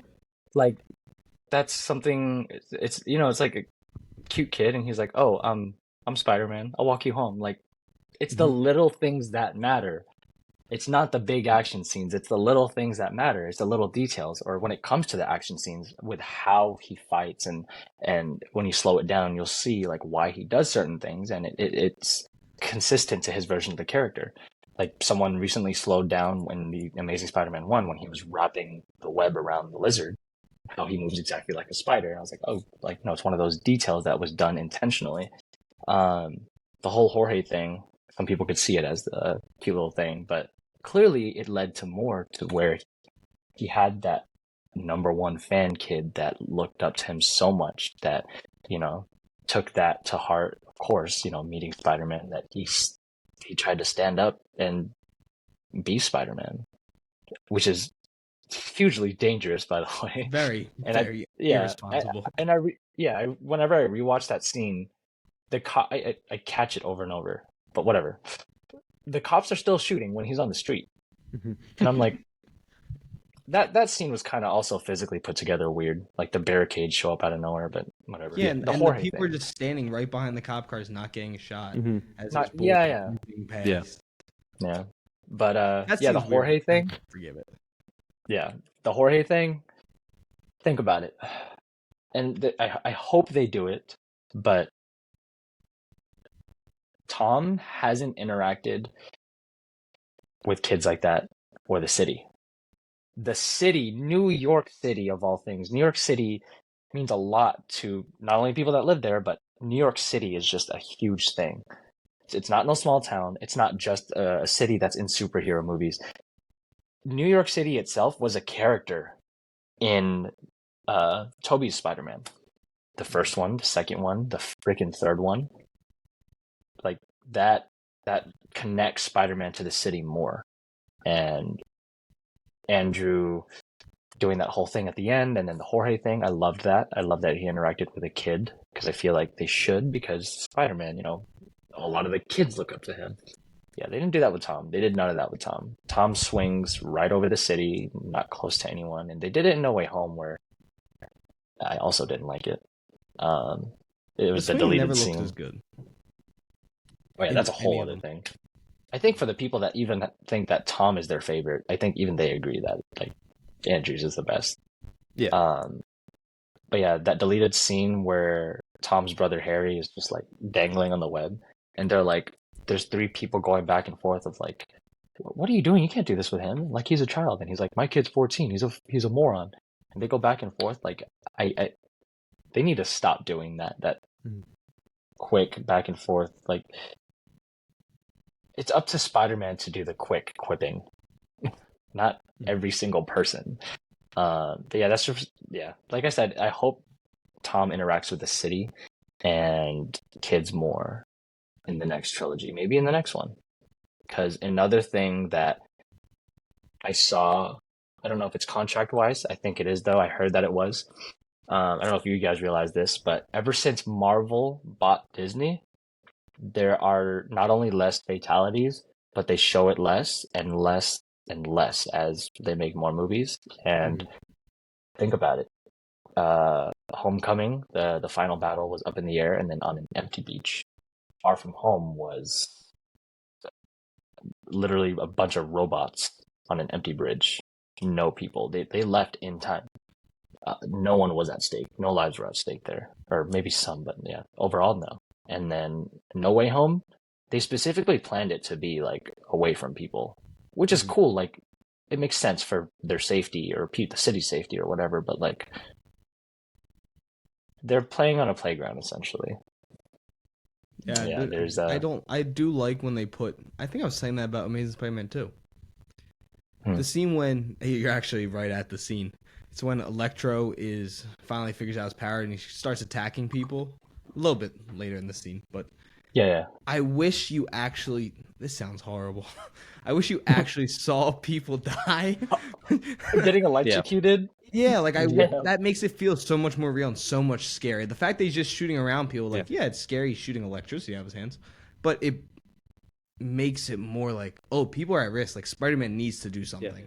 Like people are getting hurt. Wait, Even if it's like somebody steps on the same grate as Electro and they just drop, like it's an accident. But Yeah, he's like, something oh like shit, that. what did I do? Like he has no idea. You know what I mean? Because he's still learning his powers in that scene. He could do something totally on accident. Yeah. Yeah. Okay, now that you brought that up, it's really cool because I never thought about it. Picture this scene, but when he's starting to act out and attack the cops and, blow things up or whatever, whether it's someone stepping on the same grate, getting electrocuted and then falling, or him actually hitting people.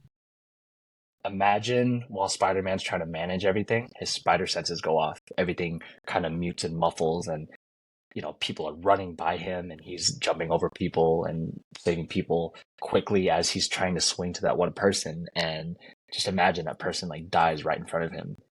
Not only is that another death where it really affects Spider-Man, but that's in not only in public but around everyone. And I don't know if it's still being televised. I don't think so. But like we see, there's a live camera and they put it up on the screen. Mhm. Like, and it's on the news again when he gets home, where those two guys are like, I think his suit is rubberized. Like if that happened, not only would that hit him so hard, but when he gets home and watches the news and they talk about that they lost a couple people in that time, like that would have hit hard too. Yeah. It's also a huge part of Spider-Man, the, hero or menace part of it. That's huge in Tobey's stuff. And they mention it a lot in the beginning of this movie, especially. But, Yeah. they mention it, but you never see anything bad happen that was because of Yeah. Spider-Man. Besides, like, Captain Yeah. Stacy and all that stuff. Like, you can say bad stuff happens because of him. But you never Yeah. see it yourself. You never see anybody get killed from something that maybe it wasn't his fault, but he was Yeah. involved in it. People blame him. It just never happens. They kind of just say like, "Oh, he's a menace," but you never see Yeah. why they might think that, Right. which is just a missed opportunity. So I don't know. I also love this when he's trying to talk him down. Like he did it perfectly. I've seen teachers talk like that to kids, and people talk like to anyone like that to calm them down, and I think he did that perfectly. But, I mean, yeah, like you said, they don't really touch on the menace aspect, and it's also because Mark Webb was just like, no, we are not gonna cast a J. Jonah Jameson. That would be like disrespectful because they perfectly did JJ like that. But I think it's also because they were scared too. Like they probably wanted to, but they were like, no, we can't. Like people are gonna hate it no matter what, Supposedly, well, I think either Avi confirmed it or one of the other whoever co-wrote the original writing with it. There was a scene with Jonah, and it was J.K. Simmons, and he ended up filming a scene, and they cut it. What? You know when he sends the email to him? Yeah. That was originally an in-person scene of him giving them to him. Dude, Just something imagine small if that they that wanted to do, deleted. and I think either Mark Webb thought it was weird to cast the same guy, because I guess the multiverse hadn't fully been developed yet. Which it was going to, because Toby and Andrew were going to have a movie together, which got leaked and all that Sony leaks a couple years ago. But yeah, they did film it, and I think J.K. Simmons at one point spoiled that he was supposed to be in it in the interview. He's like, "Yeah, I filmed something for the new Spider-Man." And people are like, "What?" He's like, "Yeah, it's just like one scene," and then it got I haven't cut. seen that well. Dude, imagine if they actually like released or even leaked. Did I say released? It released or leaked that deleted scene. Oh my god. There's a lot of good deleted scenes in these especially TASM. Yeah. Because Right. it's very hard to find, but you can find it. It's the original cut of the Goblin and Peter fight. I don't know, for everyone listening, I don't know if you guys know this. The original cut, Peter kills him.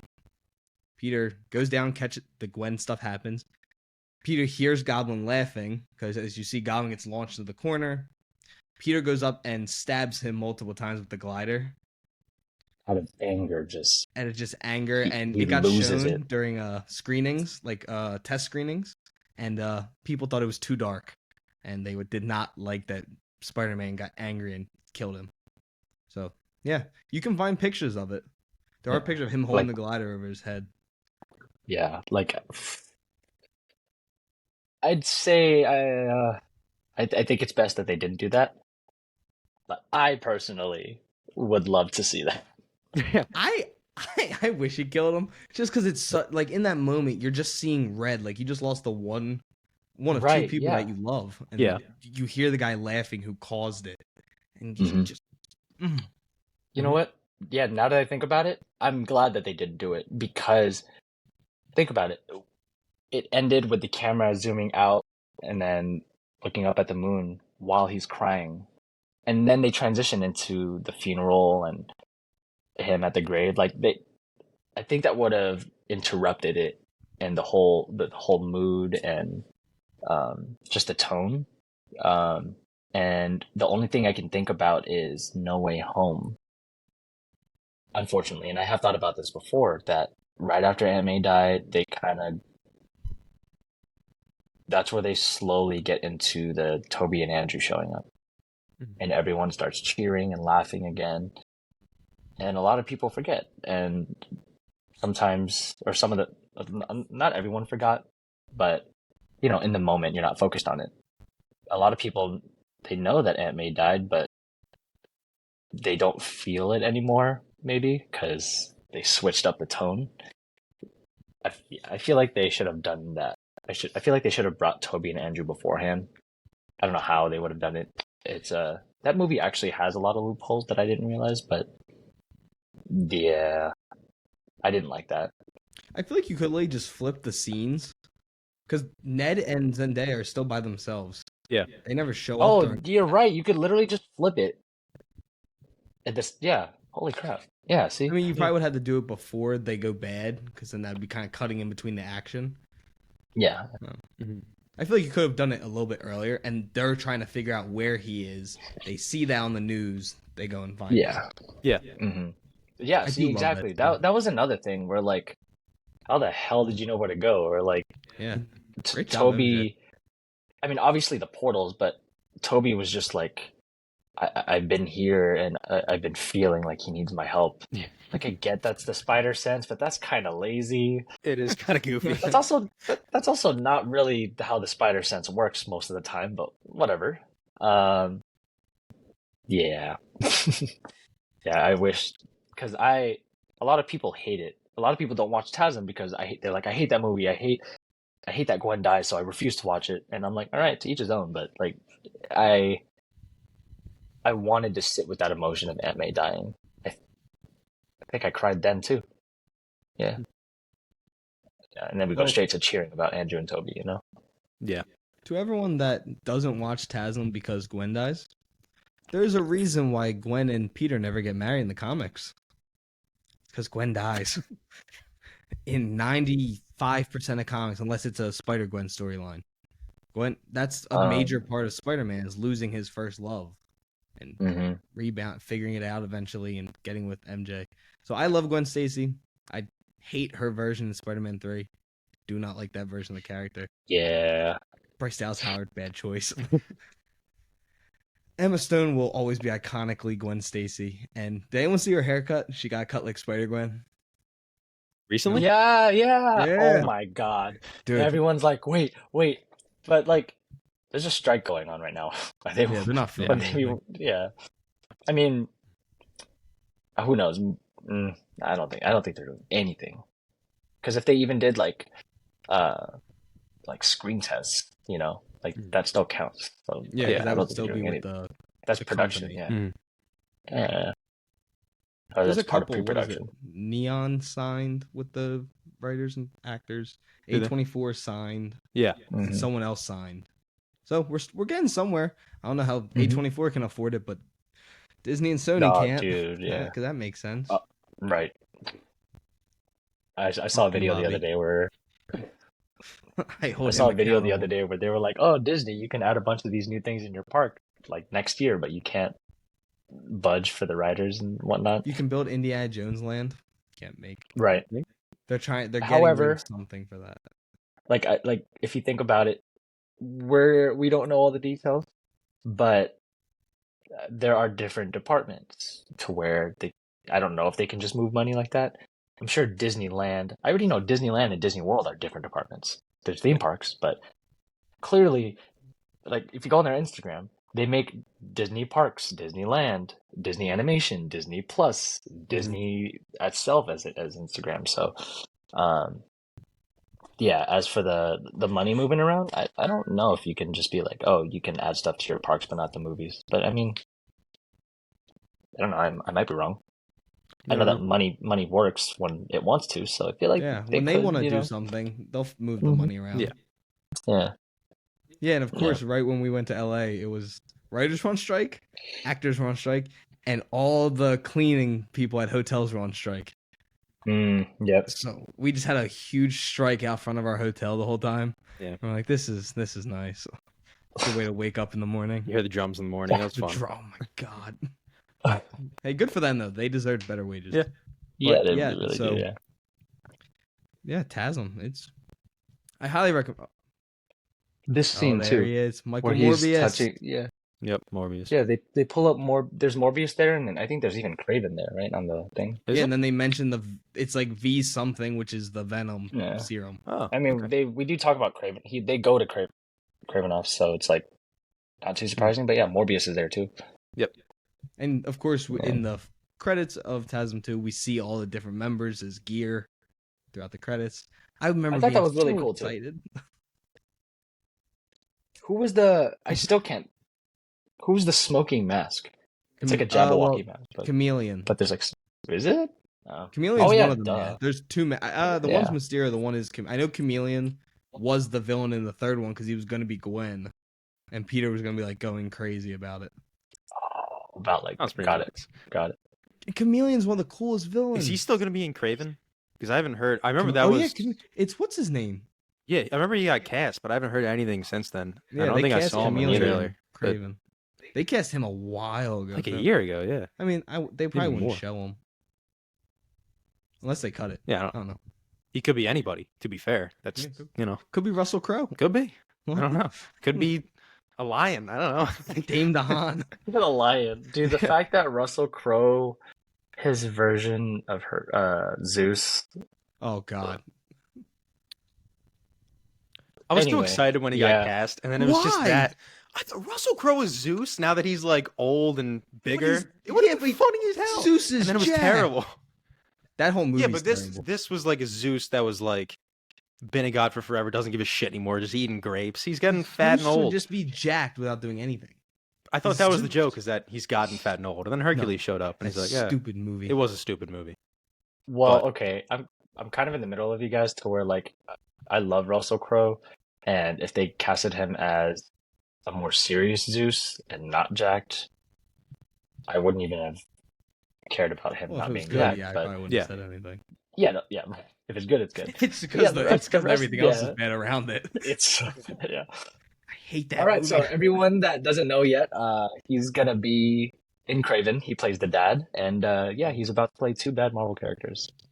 I think he's gonna be good in Craven. I like it. I like when he does cool accents. You know what? I thought that initially, and it looks really good, but watch. It's gonna come out and we're gonna be like, oh great, like the writing would be so stale. This guy knows what's up. his dialogue specifically is probably gonna be stale. Yeah. Or Venom, Let There Be Some Property Damage. I hate that movie. Still haven't seen it. Don't watch it. Venom, Let There Be Property Damage. Dude, I don't even know. I think that's when I started losing hope in the Sonyverse. Because the first Venom, I already didn't like, but I was like, dude, all right, embrace this new thing. Like, you were attached to Topher Grace's Venom, but, like, it wasn't good, so move on. Like, it was just, I think I liked the look of the original Venom. Like, it was really cool. It was actually scary, and some people are like, oh, he's supposed to be bigger. Like, cool. I'm not saying he's not. I really liked it. I like how they did it. And for 2007 CGI, that was sick. If you rewatch the first Venom, the first part where the Venom crawls up on one of the scientists, none of their clothes move as the Venom goes up there. Like, it's, if you rewatch the scene where he takes over Toby's suit, you'll see that the bed sheets move at specific parts, not like someone's pulling it, but as if those fingers are actually crawling along the bed. And Mm. again, it's the little things that I see. Yeah, all the rest of the CGI and Tom Hardy's Venom is It's fine. questionable. It's Sorry. Yeah. And Sam Raimi's just the king of doing that kind of stuff. Like, because Oh, he definitely yeah. did that some practical way of making everything move. And Yeah. then they probably touched it up with the CGI, but he did Yeah. it. Going back to Yeah, Evil like wires Dead, going up or something. the like, dude's just something. the dude's a They did great actually. director. Yeah. I don't know if you guys saw, but in the bell scene, the church bell, they had behind the scenes pictures of him ripping off his clothes and the suit. They had clear wires pulling actually. So I think that's the part where he's pulling it and then the rest of the suit like reacts. It's like So jumping yeah, off them. Yeah. they practically did it. It's not all CGI. And yeah, CGI nowadays is also another conversation in itself. It somehow got worse. Technology got better. It's because they're speeding it Demand up, of went up. course, and demand went up, and Yep. like the horrible working conditions, obviously, where they give Yeah. them a deadline, and Terrible. technology now, the companies are taking advantage of it to where the way it works is when they outsource to different VFX companies, they work by bids. So it Mhm. takes some time to bid, and then once they choose someone who can bid or who wins the bid, they might not even be qualified to be part of the movie. I mean, Yep. qualified, sure, CGI, but they might not be at that same level, But that once that takes time, as you guys know, they don't give them that much time to make the movie, unfortunately, especially nowadays. Like Spider-Man 1, 2, and 3 was 2002, and then 4, and then 7. Nowadays, people are like, "Oh, we gotta wait till next year." That's Yeah. stupid. Like, We're waiting, what, 3 years for this? 4 years for the next one of this? Yeah. I think so. I'm yeah, okay with that. Yeah. Take your Oh, time. man. Jeremy, this is the most important question I'm going to ask you all night. Okay. What is your thoughts on this movie? Daredevil. Okay. All right. Of course, I grew up with that. I watched it when it came out, when I was a baby, and then when I was a young kid, and I didn't know anything about movies back then. So, yeah, I thought it was so cool. Even nowadays, like the way it aged. I like Ben Affleck's acting with his blindness and his tinted eyes. I like it more than Charlie Cox's acting. I think Charlie Cox's isn't bad, but to me, I can't help but see that he's acting like a blind person. Ben Affleck's it just, even when I watch it now, I haven't watched it like in the past year or two, so maybe I should, but it's still convincing. I like Ben Affleck when it comes to certain aspects of him being dark as Daredevil and serious and whatnot. I liked him in Happy Hogan, like that. That was super cool. I like him and Jennifer Garner. Fucking love that. I love Except the fight scene at the playground. Besides that. Oh yeah. I like them. And I love the suit. I like that way better than Charlie Cox's. When they first casted Charlie, or when they first announced Charlie Cox and they showed it, I was like, why is there so much black blocking and patches and like the whole like it's not tight. and then It doesn't and fit then right. the mask? I'm like, I get it, but I feel like they would have redesigned it after all these years. But I still like Ben Affleck's like motorcycle jacket collar with a buckle and then that cowl, like It's that tight even red. the eyes. Yeah, the eyes, like the frown and like Yeah, it's got like Batman's the cowl. indent already. Yeah, like his eyebrows furrowing. That's sick. Uh, yeah, I just don't. I don't think I like Charlie Cox's suit compared to that at all. Like I think I This like is every so aspect. good. It's I think I comic like every strip. aspect. It's got the beautiful red. It's got the 2 Ds on it. It's so Yeah. similar to what I wanted from a comic book. Have you seen the director's cut? I don't think I have. Dude, If I it's have, it rated was probably a R. long time ago. It is better. Thank you. It's on I will YouTube. watch It's free that. on YouTube, actually. But I will say, and I will agree with everyone about that suit. It is so 2000s era where everything's all leather. I get love it. But they did well with it. They really did. And then the way he works with his weapons compared to the new one I think is still better too. Especially when he uses it like along the buildings, like in the comics. That's sick. But yeah, the rest of it, whew, yeah, the bullseye scenes and the dialogue and it's all just so bad. The yeah, the rest of it, yeah. Um, I always laugh at the scene where Bullseye's on the plane and that old lady's talking his ear off, and he's just like he's about to lose his shit. He just, that's funny. I feel like that's something they could do nowadays in a Daredevil movie, but I feel like if they did that, people would get offended that they're killing the old lady. I don't know. But yeah, that's how I feel about that movie. Good answer. We're on the same You, page. you do you agree with most of that or all of that? Yeah, and if you can't see it from the camera, but there's a hole in Daredevil's head Yeah, in my I poster. got there. Oh, like the 'Cause- indentation. because Ryan shot it with an airsoft gun. Because Ryan hates Daredevil. I don't hate Daredevil. Oh, I don't He like hates that Daredevil. Daredevil. I love Okay. the show to death, but it's not my favorite movie. I'll give you credit. The suit is not bad. The suit has grown on me. It's amazing. Suit- You have to look Yeah. at it on every episode. Yeah. I feel like Oh, every time I dude, see it on and, the like- poster, it looks darker. But when I see it in like the actual movie, it's pretty nice. But I still Yeah, love yeah. the Charlie Cox suit. I don't know why. I love that show so much, and I really do like that suit. And I get what you're saying. How it has too much black. That's a totally reasonable complaint. But Yeah, I was never bothered me. I don't know. It's just simple as Okay. that. I like it. Yeah. Again, that just really caught me off guard. And then the actual red. That's like Charlie Cox's is like dried blood. This is like Mhm. fresh blood. This is Like, like it- Cadillac. Yeah. This is like Andrew's suit of the Sheen versus Toby's because they're so similar. Mhm. Toby's is great, but Andrew's kind of has that shininess, Yeah. like a neoprene. Especially So it's the kind of first- like that. Such Yeah. a good movie. Yeah, but Hot take. I don't think so. Both well, of them. the sometimes, but- first one just recently grew on me. I love Yeah. the first one. It's so homemade to me with the eyes. I love it. I know. not a lot Okay, of yeah. people like A it. lot of Yeah. people really like the homemade aspect too, and like I like it, but it doesn't mean I will like the suit. Yeah. Because when I think of a Spider-Man suit, I think of the most iconic one. That's just me. And like, yeah. But as for Daredevil's suit himself, this version, I like in the scenes where he takes off the gloves and you see him standing there with like it's just a jacket. And the scenes where he unbuckles it, or sometimes he fights with it unbuckled. It's like Like flared. that, it looks so cool. So 2000s. It's so Yeah. like 2004.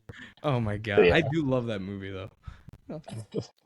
Yeah, I will always defend that movie, just like I defend TASM. It's just this kind of Yeah. movie. Okay, all right. I haven't defended Spider-Man 3 because we kind of moved on from it, and I can, but like I thought of Spider-Man 3, kind of a transition here. You're a year younger than me, right? Yep. What year were you born? 01? 01. And then Ryan, what year were you born? 3. Okay, so 2007, 4, yeah, okay. But I mean, dude, do you remember the hype for Spider-Man 3?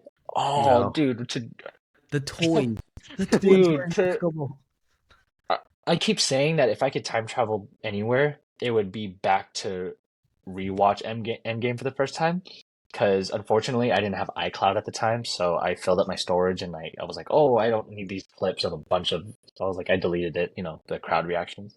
But my movie was actually better than anything that I've seen on the internet, and I wish I saved those videos. Like with the portals, when Black Panther came out and he started chanting, I started chanting along the Ibombe, and then I got the entire theater to start, and like we rumbled. But along with that, if I could try and travel back to any place, is to pre-release Spider-Man 3.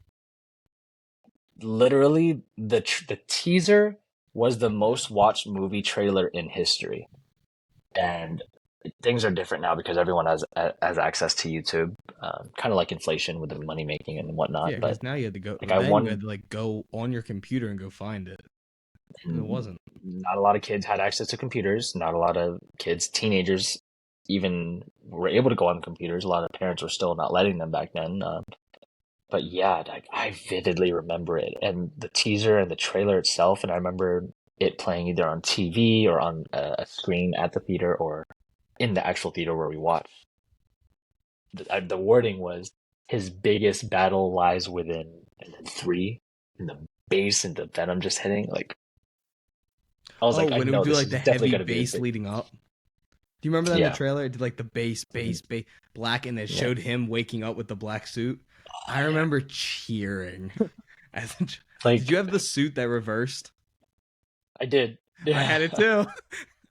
Dude, just the fact of how they built that up, where it's his biggest battle, I was like, oh my God. Little me thought this was gonna be it. This was gonna be the end of it. Not the way they did it, but like, you know, I do love the final battle in 3. I just wish yeah, my biggest issue is Topher Grace as Venom. I don't like him as an actor in that. yeah, yeah. Yeah. And I But like, hate how much he sees his face. Keep the Venom face.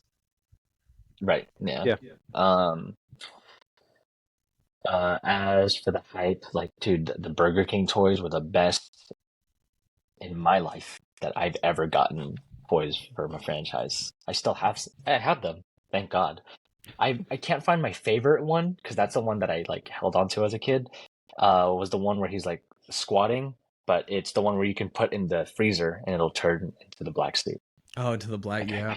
I can't find that. Oh. But yeah, the hype for it was, in my opinion, better than the hype for an Endgame.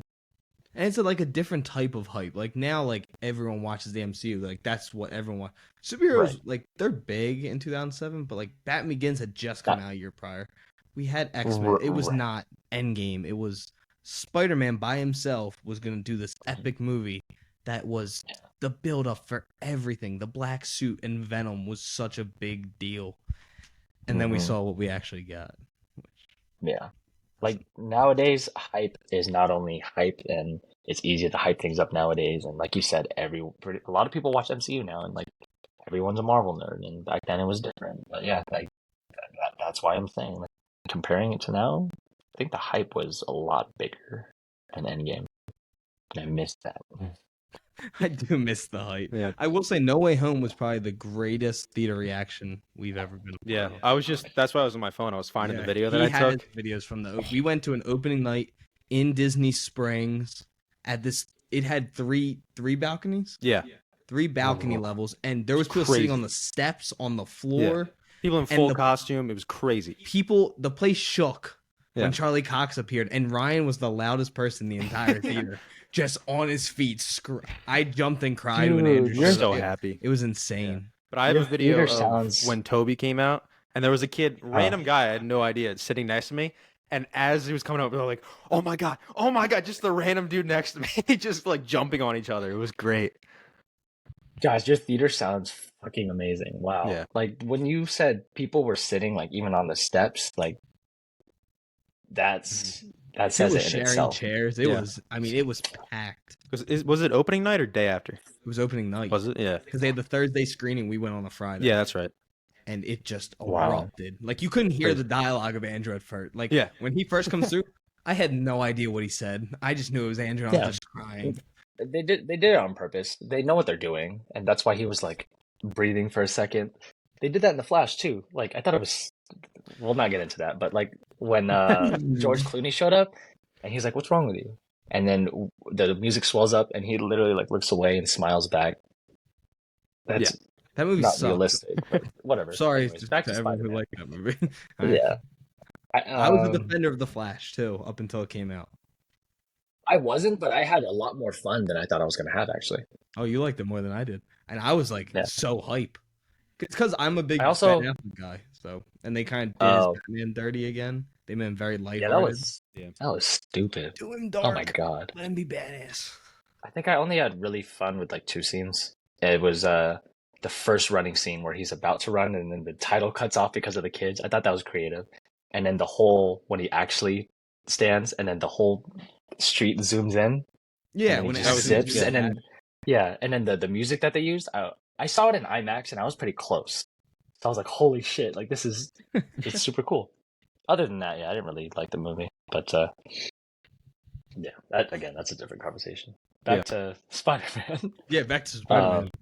Yeah, Dude, no, No Way Home, your theater, My theater was IMAX also, and I think it was my auntie that chose it, which I get her intentions, but unfortunately, the IMAX doesn't sit as many people, so we didn't have the loudest crowd, which I wanted. Um, my local theater actually were friends with the manager. He's known me since I was a baby. They had me as Spider-Man Friday, Saturday, and maybe Sunday, or Thursday, Friday, Saturday. They let me in the lobby stand and take pictures, and it was like freaking Disneyland, dude.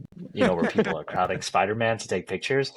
But it was worse because they were planning to have a worker kind of manage the line for me. But dude, it was opening of No Way Home. They weren't gonna have There's no anyone. controlling that. Yeah. So there was no one there, and it was like my friends trying to take pictures for me, but act like they're not with me because I haven't done my face reveal yet. Or did I? 2021. No, I didn't yet. Yeah, I did my face reveal May 2022. So yeah, I was trying to, make sure no one was like with me. But yeah, it was so hard to control that. I'll post about it too when this podcast releases. It's funny, but yeah, our theater wasn't the loudest. A couple rows back, we did have the wrestling Spider-Man from Toby's first one with the shirt and the mask. I thought that was funny. I had that shirt too, but yeah. Yeah, we didn't dress up for ours. We just No. went, but Mhm. I'd never seen people dress up in a movie before. Yeah. And it was everyone. Yeah. It was just in full Mhm. Yeah, it costume. wasn't like the kids. It was like everybody. Yeah. And I was like, Yeah. damn. Yeah, like couples were like Spider-Man and Gwen. And I was like, God damn it. But I wish yeah, I it went was to an your guys' incredible theater. experience. And then Yeah. when he catches MJ, I mean the cheers that came. I mean, it was dead silent when she's falling and he's reaching, and I was like, he's got to catch her, right? And he catches Right. her and lands. I Like was we like, all knew. yes! Did you imagine Yeah. he didn't catch her and he's like, Again. Peter won? My bad. Okay. As for that scene, like people were cheering right away because we all knew. We all knew. Yeah. Like before he even jumped off the ledge, we all knew. But I think I just thought about it a few days ago. We all know the CGI was rushed, and Toby's mask looks weird. Yeah. I think Andrew's mask looks weird. It looks better, but I Better can than tell Toby. when he takes off his mask that the red of it is different. Mhm. The CGI for Toby's mask, I don't know if a lot of people noticed, but the CGI for Andrew's body, because it's not most scenes, it's a lot of scenes, like the one where he's webbing the lizard to the metal. When you pause it, his shoulders are super flexed, his biceps and triceps are swelling, but it's like his armpits dip up and his waist is like this, and it looks so weird. It's like when they all run and jump together. The CGI of them running they're really goofy. yeah, you can tell they definitely use like Blender or something. They all run the same. Yeah. So weird. And when he lands, when he catches MJ and lands, that looks weird. Oh, no, that's Yeah. what I was gonna say. So that whole scene with the CGI, he jumped and then it cuts to CGI. Dude, like that was way too rushed for me. Like they put it in slow motion, but that was the fastest slow motion I've ever seen. I wanted something like a little snippet of Gwen, like see something in his glass again. I just wanted something, but he Like- didn't have the mask on. I know, I knew they weren't gonna do that, but and it's fine that they didn't do that. But that it was way too. It was the fastest slow motion I've ever seen. I didn't get to hold my breath. I was just starting to cheer by the time he caught her, and then like you said, when he caught her, it was super fast. They bounce really weird. I could see the CGI face change because that's not actually him. Yeah, it's William, who we had on the show a couple months ago. Oh, really? Yeah, he's Him and I have been meaning to collab for like over a year now. We were supposed to collab to promote No Way Home, actually. He's I've been dope. friends with him for a while. He's a great guy. He's a great guy. Yeah. Highly recommend. But yeah, because we all know that's him, and then it switches to Andrew. They're like, Because there's picture. He's posted the picture of him holding MJ stuff. yeah. I really can't get over that scene. And in the beginning, which I don't know if you guys noticed, I don't know if anyone noticed, when the whole thing blows up and they kind of like jump out of the way. When Tom How did he get jumps upside for down? MJ. What the hell is he doing there? I thought He's about just that. ready to launch. Like what? He's at the I'm like, bottom of the and then you grades. start going like, Oh yeah, that's a fair point. Yeah. Yeah. Like no Smell it, Spider-Man well, movie has like, ever done that. fuck off. I don't care. I just want to see Andrew come flying down and make the catch. He brought me so much joy. I was just so happy. Just redemption. Yeah. Mm-hmm. That can't be the end. Yeah. And he said in a recent interview, he's like, there's more story to tell now. And that was the first time he's ever been like straightforward about it. Yeah. And he was like, yeah, he's like, there's more story to tell. And I was like, yo, how's this not like everywhere? It was on like every Spider-Man page. I Yeah. No, he loves playing Spider-Man. Sony loves making money. It's literally just a matter of who writes the script first and who gets the direct. Like, it's gonna happen. Everybody knows it's gonna happen. Why is but- Avi Arad still working on this shit? Yeah, I have no he idea. shouldn't be. Just sell Why it. is he makes still in so the much. Sony stuff? Jeremy, you should go to Sony headquarters and tell them this. Just dress up as Spider-Man and just go tell Avi that he's ruined your career. My career. Fucking hell, Avi. What the hell? Like, if Avi Arad or if Sony fucking called me, because they're casting so many influencers nowadays. If they called me and they were like, "Hey, we saw your idea. We want to make Ned Leeds a Spider-Man, and it's a Sony thing," and then Avi Arad is the one that came up with the idea, I'm like, I don't think I would. Okay, I'm maybe good. I would, but I would be super hesitant to take it. I would be like, can you show me what you wrote? I need to read this script before. Yeah, And be like, Well, I there's no agree with changes, this. right? Like, we're not going to go into Right. post and then you guys like, oh, we're refilming. like I need you to sign that if it changes, because it probably will, that it won't be Avi doing it.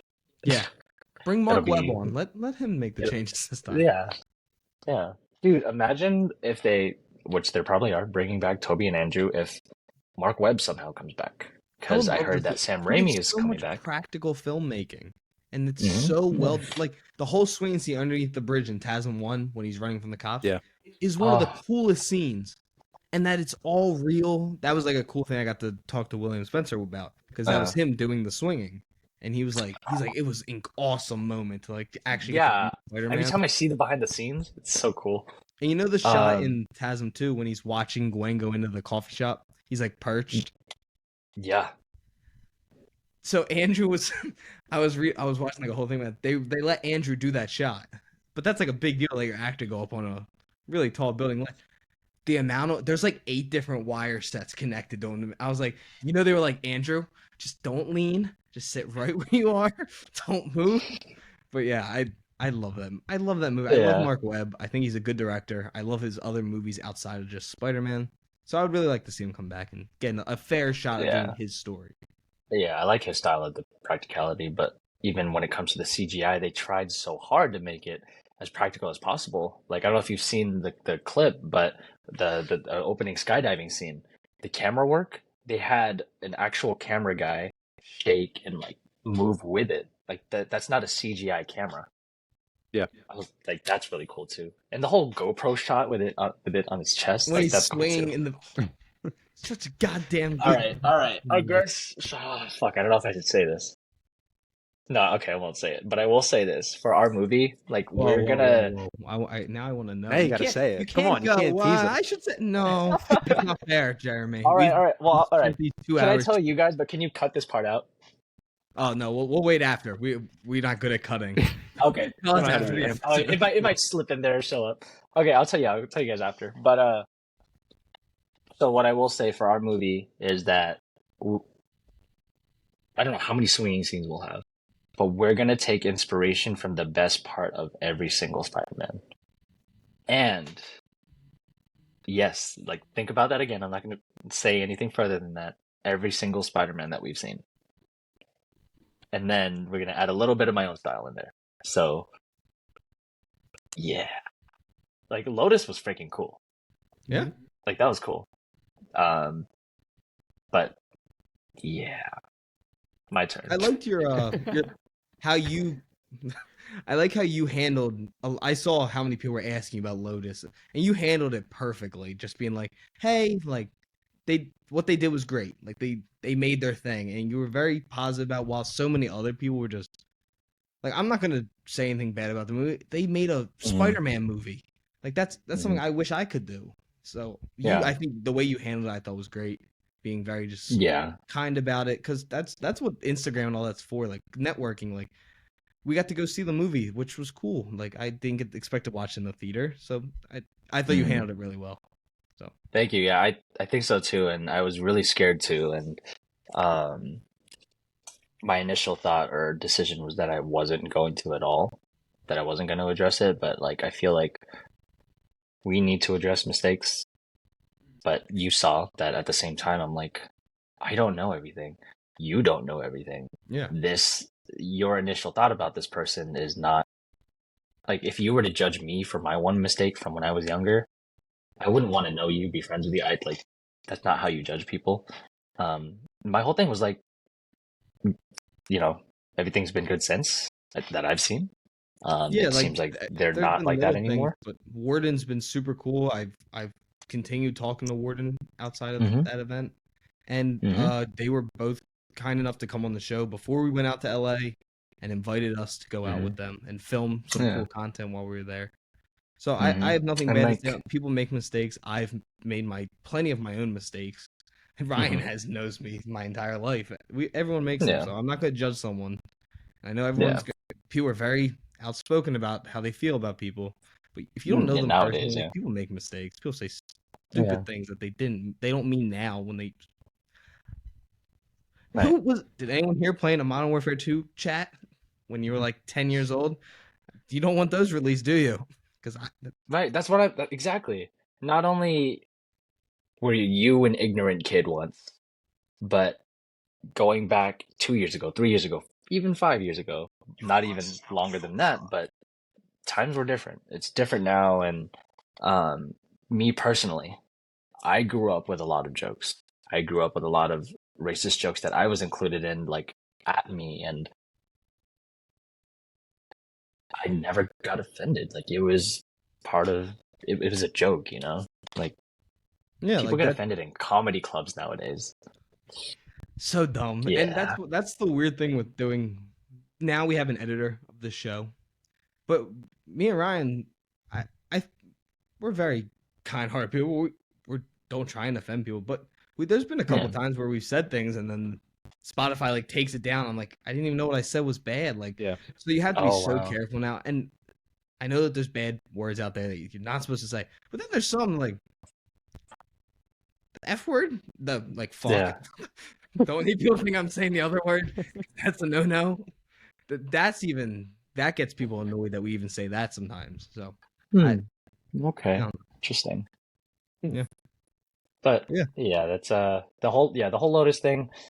I made the last minute decision to address it, not only because it kept popping up in my comments, but I if I didn't address it, I probably wouldn't. I probably would have been spoken about horribly on other people's stories, and then it would be harder to defend myself, or I would have to defend myself in general. Plus, I did want to post about like pictures. Sure, yeah, I'm sure you guys have seen my pictures from the carpet. Like, I was excited for that.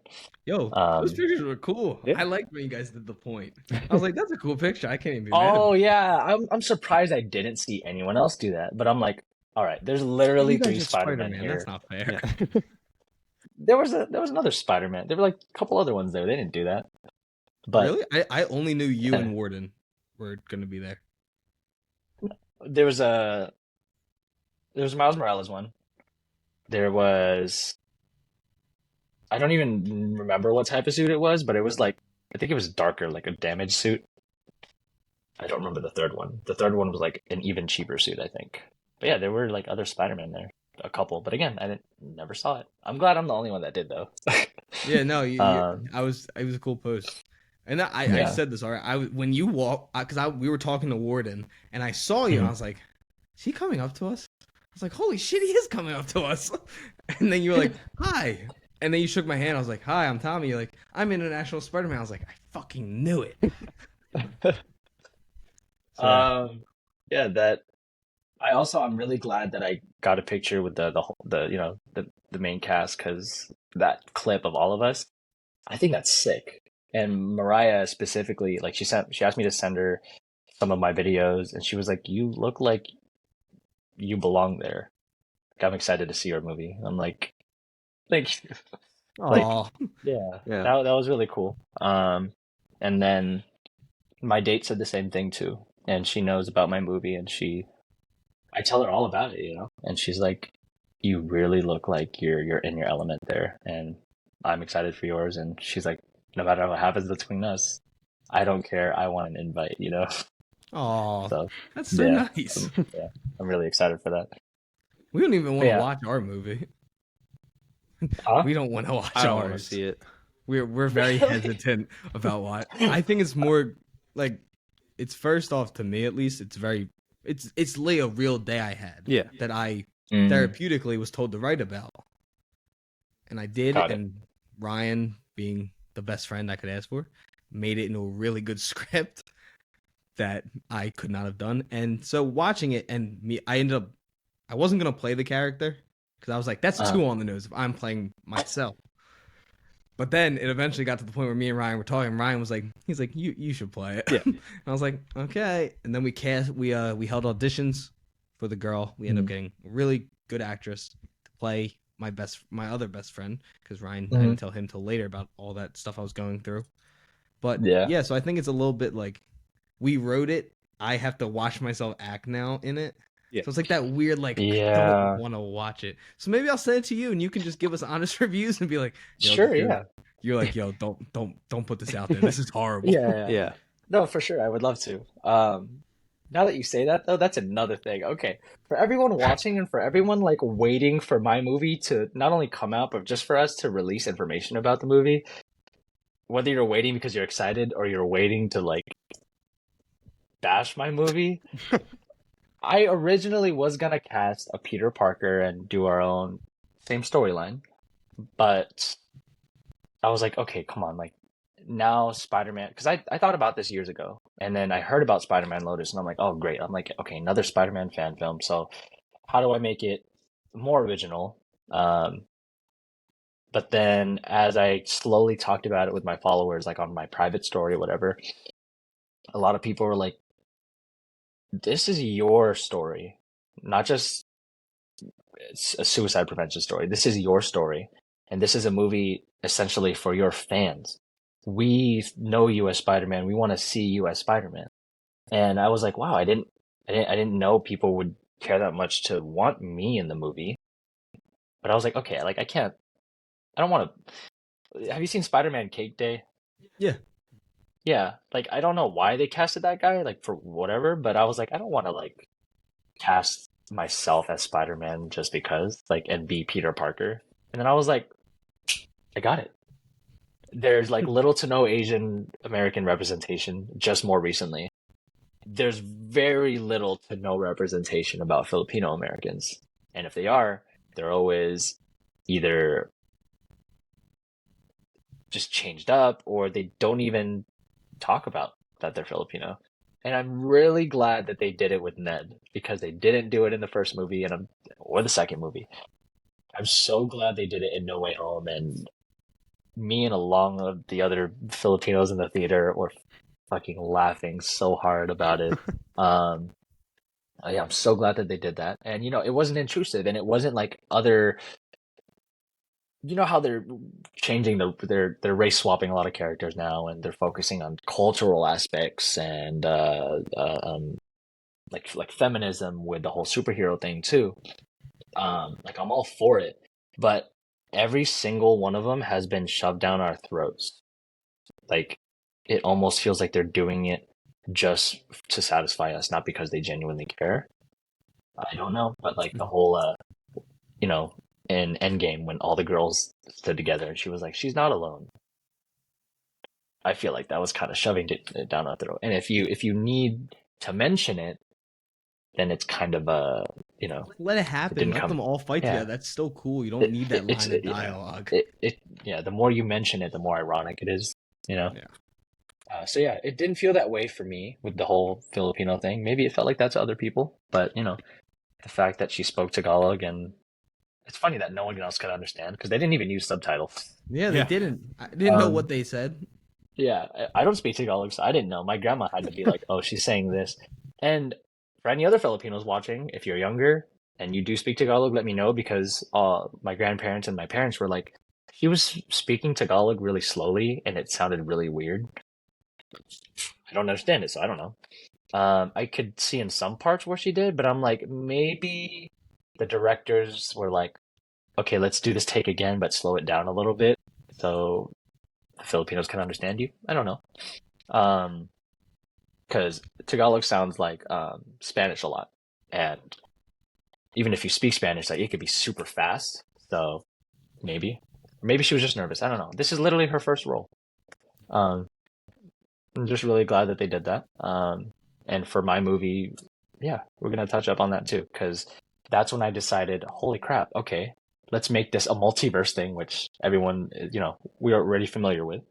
Our version will be Ned Leeds, and yeah, he's gonna be a Filipino Spider-Man in this universe. And um, there were a couple things that I wanted to do specifically. I don't know if I should mention now or at the end, so that way you can cut it.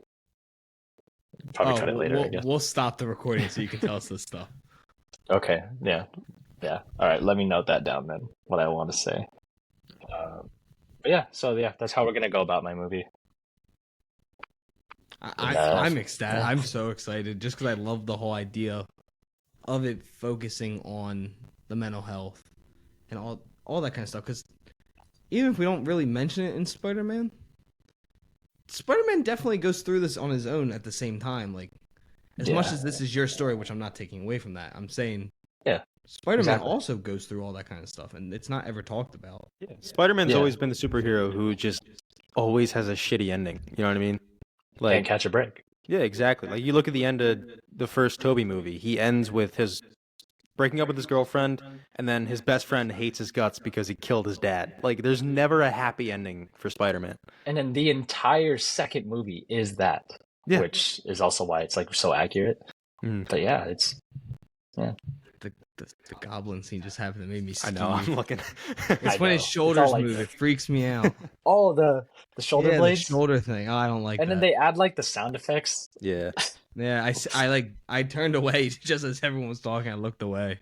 I don't like Right, it. yeah. It freaks me out. But Even no, though they did have to tone down this scene, this still kind of freaked me out in the theater. it's a good. Freak That was. his They said that quad. was the feeling for the whole movie. Was supposed to be like that. Mm. It was supposed to feel like a horror movie, like how scary Electro can be because there is no really fighting Electro. Yeah. And then they That was kind of went that was away from that interesting, and went the but- more MCU route. Yeah, interesting.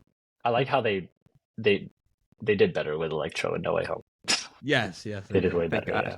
Just Yeah. Jamie I Foxx the way hate- he I is. hate him in this. He's just not as good. Yeah. Jamie Foxx the way he is, and then the yellow instead of the blue, and then the whole like construction jacket. I thought that was sick. It was. Right. The right Yeah. colors, and it's the fact that it's like right there. Some people can be like, "Oh, that's lazy," but no, I think that's cool. Yeah. It's a shed. It's just gonna Yeah. have that kind of stuff, especially if they're working Yeah. with power lines and everything at night. Kind of Yeah. makes sense. Like I said, it goes with the colors too, and the only thing that like, I don't know if it's a huge thing, but like the arc reactor was he was Yeah. powered by the arc reactor, and then Dr. Octopus got a hold of it, and he said his famous line again. Now that I think about it, though, like, did they need the arc reactor? Probably not, huh? No. And actually, wait a second. Where the hell did the arc reactor? Did the arc reactor go back to the other universe with Dr. Octopus? He was Who the holding hell it. did the arc reactor? Did someone take it? See? No one took it from him, right? Well, that man I don't stuffed even- that in I his don't pocket remember. and left. Oh my god. That man's about He to be so literally- smart in 2004. That man's about to make $1 billion. Oh my god, that's Can hilarious. you like, imagine created he's this. pretending to be good at the end, and he's like, He just goes back and beats Yeah. up Toby now. Dude. All right, yeah, you guys have to post that part and like make it a short clip somehow, because I want to Power see of what two everyone else has to sons. say. Power of two suns in the palm of You my can title it hand. that. Hands. And oh This god, man, I movie. can't believe I just realized that now. That's Oh, crazy. What the heck? Another great scene on the TV right now. Oh, okay. I'll go through this quickly, but again, I grew up without my dad. I grew up an only child, so I grew up very lonely. Um, Oh. and something was instilled in me a long time ago that like I wanted to find my person in life. I literally already have plans about how I'm gonna propose and how like what I want in our wedding. There's like certain things that I want to do. Um, damn, I can't believe I'm saying it publicly, and I hope no one does it. I mean, I want to share it. It's a cool idea, and I really hope no one does it. But if anyone does, this will be on the record that I said it first. I would still There'll be hate to proof. see There'll be it. proof here. Yeah, I would just still hate to see it happen. That whole scene where he spells out "I love you" on the bridge, like I want to do that and make that our proposal. Like, That'd be pretty dope. That'd be nice. right? Yeah. Damn, you got a Yeah. lucky wife. I'm just gonna walk down the street and be like, hey, guess what? Wedding. Guess what? Wedding. Guess what? We're in debt. Yeah, I mean, I'm a huge grand gesture guy. For anyone that knows How I Met Your Mother, I'm a Ted Mosby. That's how I Oh am. no, naturally I am too. I just Yeah. don't have the pocket change right now to be Ted Mosbying it. I also need a girlfriend before I Yeah. can Ted Mosby her. That's gonna be super expensive, man, for me to do. Oh, whatever. No, We'll get to it. when we cast. get You're to gonna it. get cast in a Spider-Man movie. You make a lot of money. You're gonna hire us to work on your movies. we're gonna make a nice solid amount of money. Harsh working conditions. Yeah, you're like, okay, guys, you need to film 6 podcasts a day. I will be your guest, and we'll just talk about my life. Okay. And they all need to be edited by the end of the day. Oh, we'll send to our other guy. We won't do it. We have a guy who's honestly, working like- more. Right. Honestly, like if something like that happens in the future where you do need to make that mini podcast, like I'm sure the whole AI editing will definitely help out a lot. Yeah, for sure. Oh, mean, we I'm will not be relying. I'm not all for AI taking over work, Mhm. but for my own things, if I had my own podcast to edit, because I don't have money to outsource, like, yeah, I'll do the auto podcast for sure. Yeah. I'm surprised you don't have a podcast.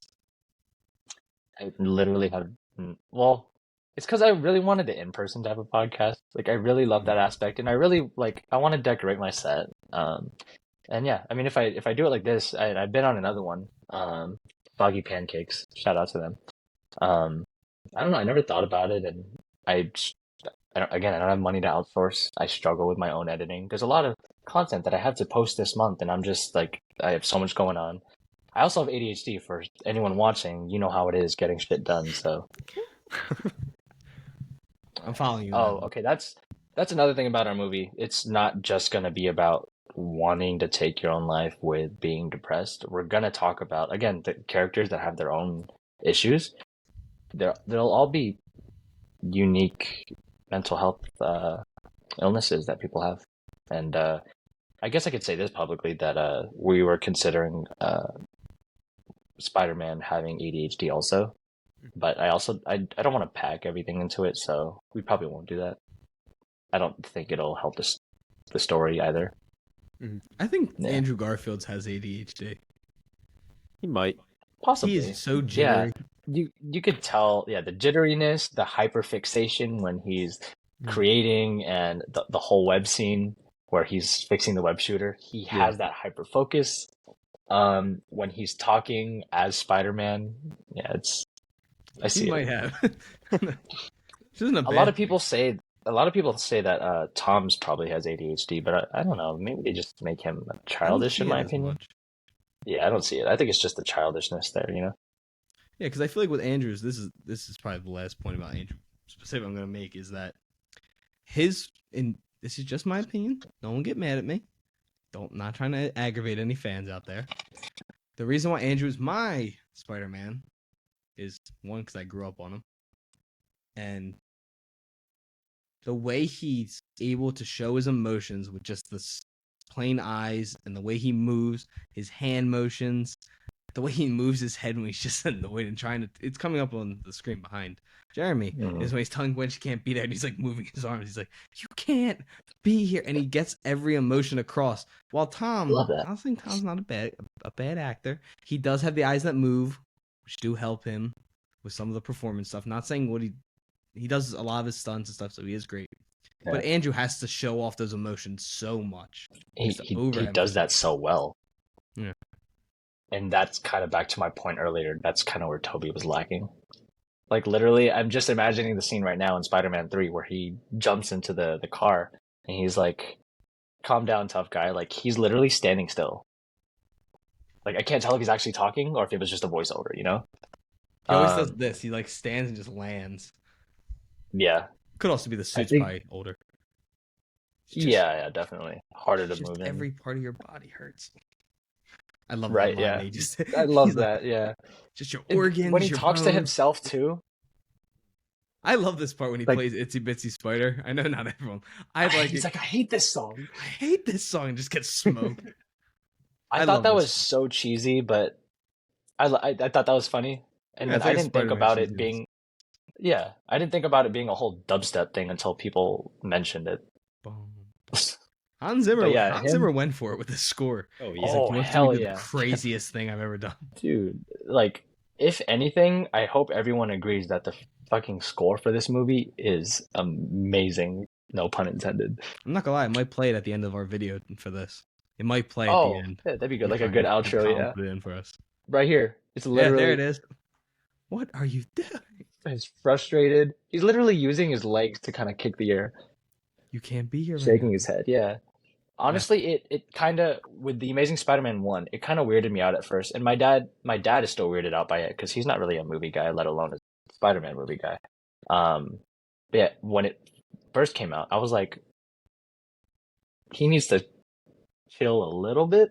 But no, I like it now. But like I remember the car scene where the guy he breaks into the car and he's just That's like, one of the best scenes. I love it. Small knives. My weakness, small knives. Yeah, is that a and knife? or even before they get out of the car, where he's just like, where he's like, "Are you a cop?" He's like, "Seriously, seriously think I'm a cop? Cop, skin tight, red and blue suit." Like he was really shaking his head, and I like, in the trailer they showed a clip of that, and that really caught me off guard for a second. But yeah, no, I like it. I really do. And then he's like, keeps webbing the door, and he's like, the window? Yeah, here's the window. Yeah, I love those. Dude, this whole fight is when so you said well. sequence, there's no, in my opinion, there's no bad CGI during that part. And that actual set is a lot. So a lot of those beams are really there because there's, the shot when you first hear Goblin laugh after and he comes Mhm. flying in. Yeah. So that was Mhm. him on like a roller coaster thing coming through. Oh shit, I It didn't was know all that. practical. It's crazy. It's one of the. I think it's one of the biggest superhero sets. Is like the whole grids area they made. It's pretty cool. This whole That's movie really was all cool. sets. Like they basically remade Times a lot Square. of Yeah. Times Square, but Times also other Square. parts of New York. Yeah. Even though the Crazy. Yeah, it's final really shot cool. with Rhino is the real street, they shut it down to try and get that. Right, Shit. Really? dude, that's insane. Yeah, they went for it on that. That's another thing about Tom Holland's movies. They're So getting much less CGI. believable because Yeah. it's all CGI. Literally, and I get like No Way Home, it was like during COVID, so I get the whole like Bleecker Street, Doctor Strange, and like you could see people in the background. Everything is CGI. I mean, Yep. that one part where they're at is not, but it's covered in CGI. So what's the point? His suit Yeah, it's just the is door and the practical. steps. It's beautiful.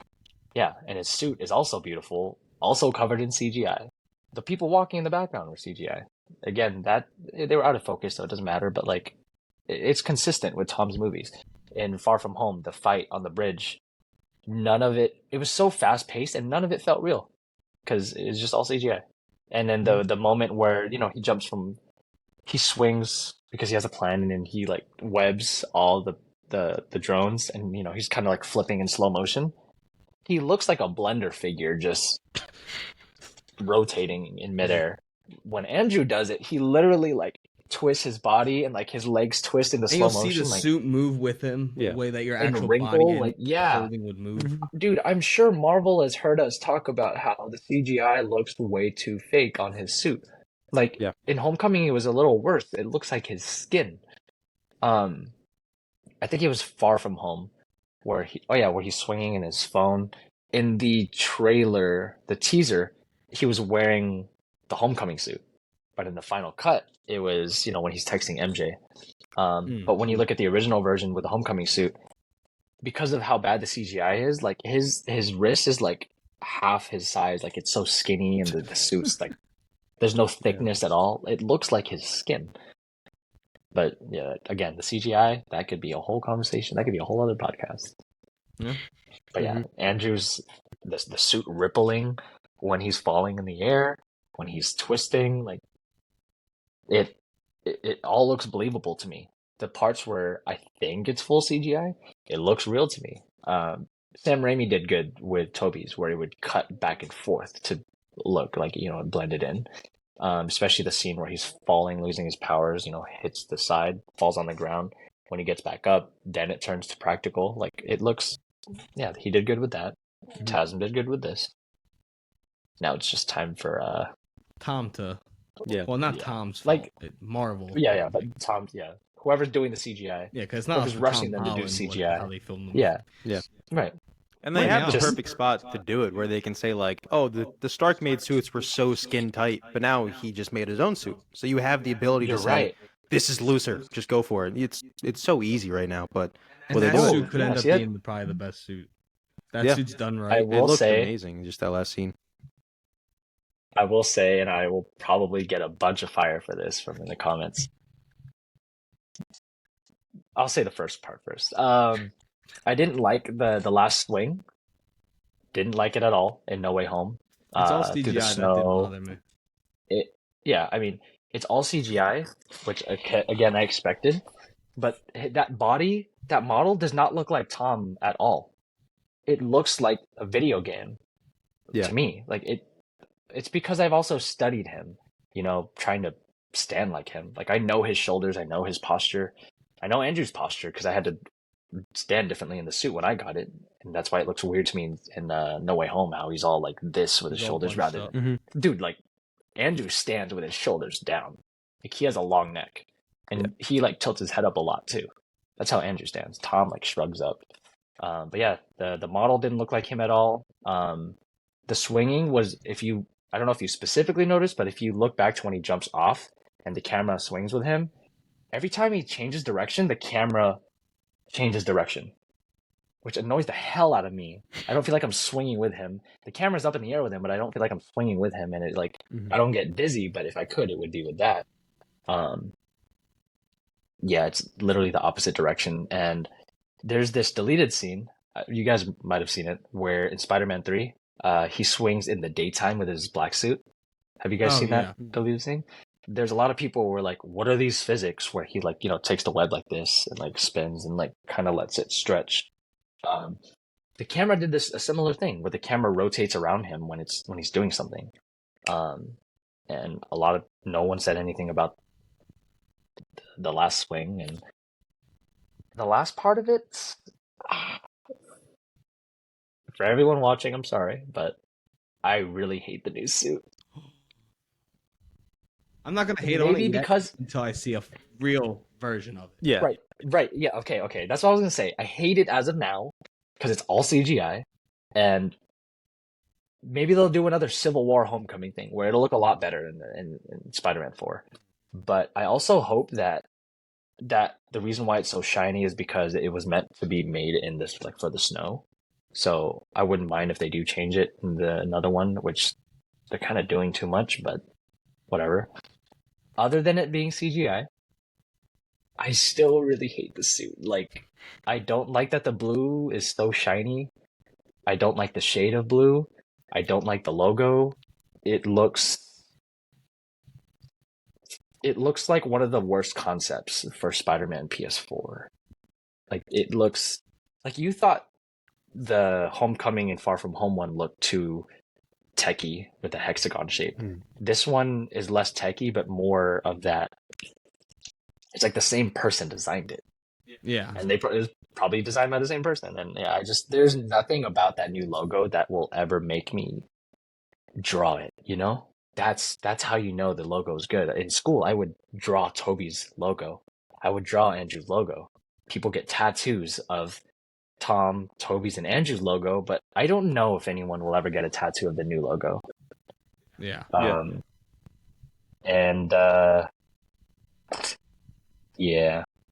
I mean, the eyes is like, I guess it's comic accurate, but the fact that it's his own new suit without the Stark technology, it didn't show it moving. But I feel like that would have been a chance to make it a little different too. Less I hope childish. his eyes don't move in the new one. I hope it's just stationary. Make him do his Yeah, because Yeah. when he made his homecoming homemade suit, the eyes didn't move, huh? They don't move. Yeah, so No, Homecoming's. the I don't know if goggles. they're doing Homecoming. The Civil goggles. War they Yeah. move. Well, no, yeah. So Yeah, the that's the Stark Stark suit suit. I'm talking moves, about the homemade one. Oh Do they yeah, not his move? goggles. The goggles. Yeah, they don't move. Yeah. I thought they did Yeah, I for some reason. I could be No. completely I wrong. thought- You could be right, Oh. but I don't know. I think it's just the shape where you think it would move. Yeah, it could just be like my brain getting used to the Stark one. I'm just thinking it does, but I Right. don't know. Yeah. Jeremy, our Yeah. scene's on. God damn. Ryan was pointing at me while you were talking. He's like, Yeah. "You see what's happening?" Oh, he was. Yeah. Gosh. Yeah, I mean, Ryan, even though you don't like this movie, I don't know how you feel about this entire scene, but again, the crying is just the most realistic I've seen in a movie. Ryan's putting up the L sign for Gwen Stacy that she took an L. Take an L. See, he just like He's not gonna bounce back. he just hyperventilated trying to catch I his know, breath. like crying. this is how I cry. Oh no, his crying is great. And right here. I just don't care. he says, "I can't do this without you." Oh, and he can't. That's why I love the scene No Way Home when he explains how dark he got. Like, His whole and then they came out and face. said that he became a fuck boy Yeah. after Gwen. I was like, why do you need to tell us this? I don't need to know Andrew's out there banging. Like, that's not my. It's not Yeah. my business. Oh God, that scene, man. Yeah. And That's just seeing depressing. Andrew cry is just he's got a good crying face. He's good Yeah. at crying. And we all love him with how sweet he is. Like it just makes the experience a lot better. And I just think, even outside of Spider-Man, he's a incredible actor. Like, it doesn't. Yeah. While this, outside of Spider-Man, the other two have had not as strong careers. Toby has definitely had a Yeah. couple movies that worked. I went Yeah, through Tom but- Holland's filmography. You know, he has like one successful critic movie. Oh yeah, he keeps trying. He tries. Like, I he think he which just one? works with Genuinely the wrong tries to act. people. I don't think. Which one was it? Devil All the Time is his. No. Lost City of Z is his best reviewed movie. Is it really? Yeah, and that's with Robert Wait. Pattinson and Charlie Hunnam. Well, not counting Spider-Man. Not counting Spider-Man. Wait, no. The Devil All the Time is the one with Robert Pattinson. Oh no, he's done two with Pattinson. Mhm. Lost City Oh he yeah, did yeah. before Spider-Man. Yeah. Wait, that's his most. That's His his highest highest reviewed reviewed movie. Crazy. That's how it's reviewed. He has. I thought- on Rotten Tomatoes, he has two movies outside of Spider-Man that are above a 60. Wow. What's the other one? Lost City Z and Devil All the Time. Yeah. I could have sworn I saw Lost City of Z because that was the one that was delayed too, right? No, that's What's the one? Are you thinking about the one Channing Tatum? Or There am was I- a Channing there was Tatum one- Tom Holland movie. Oh no, Tom Holland. No, Lost City of Z came out in like 2014, 2015. That's the one with Daisy Ridley, right? No, that's no. What is that? Oh, Chaos that one? Walking. Chaos Walking. Horrible. That is a That crazy one was- thing okay. that you just said. That Because is crazy that you brought it up. That is great because when this podcast started, it was an inside joke that we called this the Chaos Walking Podcast because we kept talking about it, but we just never do an episode. So when we finally filmed the first episode and he put it out, I got him a gift. I just went to Target and then bought the DVD of Chaos Walking, and I'm like, Chaos Walking Podcast, we did it, baby. Oh my It's God. crazy. I haven't thought of that movie That's in what it 2 was. years. That was the one that was delayed, right? Yeah. like 1,000 Crazy. times. Yeah, Yeah. that went through I didn't watch it. But different leads. Yeah. And it still sucked. 6 different Whoa. duos went through it wow. because it's not good. But yeah, to your point, outside of Spider-Man, both Tom and Toby, not so strong. But yeah, in my opinion, even if Andrews hasn't become like a big box office movie outside of Spider-Man, I feel like Yeah, I Hacksaw know, Ridge Oscars. is one of my favorite movies. What's it called? Tick Tick Boom. It's great. For everyone watching, don't get mad at me, but I don't like musical movies, but I liked that movie. Same with Ryan. Yeah. Yeah. Same here. Under the Silver Lake was a weird movie, but like I enjoyed watching Andrew. I think You it's like because the I movie. just It is like weird, Andrew. though. Yeah. Hacksaw Ridge whole- is always Ryan's Yeah, browser Hacksaw Ridge. preventing recording. No, we're still recording. No. We're good. You're not recording. This So now it's just me and Jeremy right now without my stupid co-host. Can't refresh your page. Oh, it doesn't show it on your end? Yeah, it says. Oh, well. Oh, yeah, now I just There's see two of you us and now. me. He's coming back. But going into that scene that you're watching, oh, there he goes. To that scene right there, Back. I love just because I firmly believe she knows he's Spider-Man. Yeah.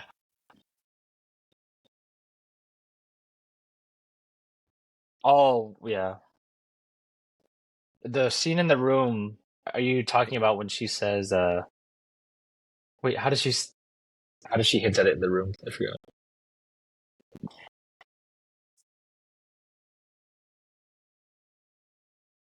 No way. Okay. Oh, scared the shit out of me. Dude, what if we weren't God. recording the last app? Oh my god. Oh, it's the worst when that happens. We've recorded like hour and a half podcasts. Damn. Yeah.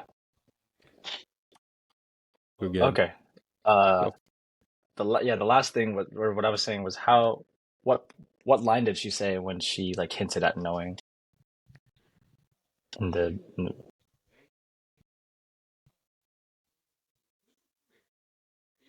Mm. I didn't hit anything. Not that I know of.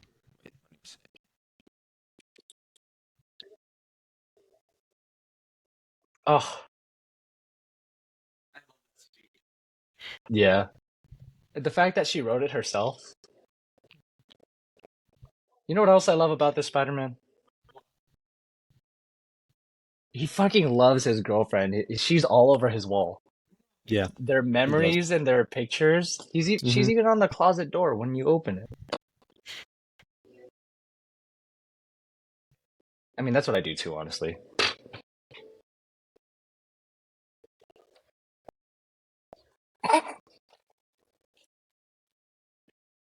You should put we're having.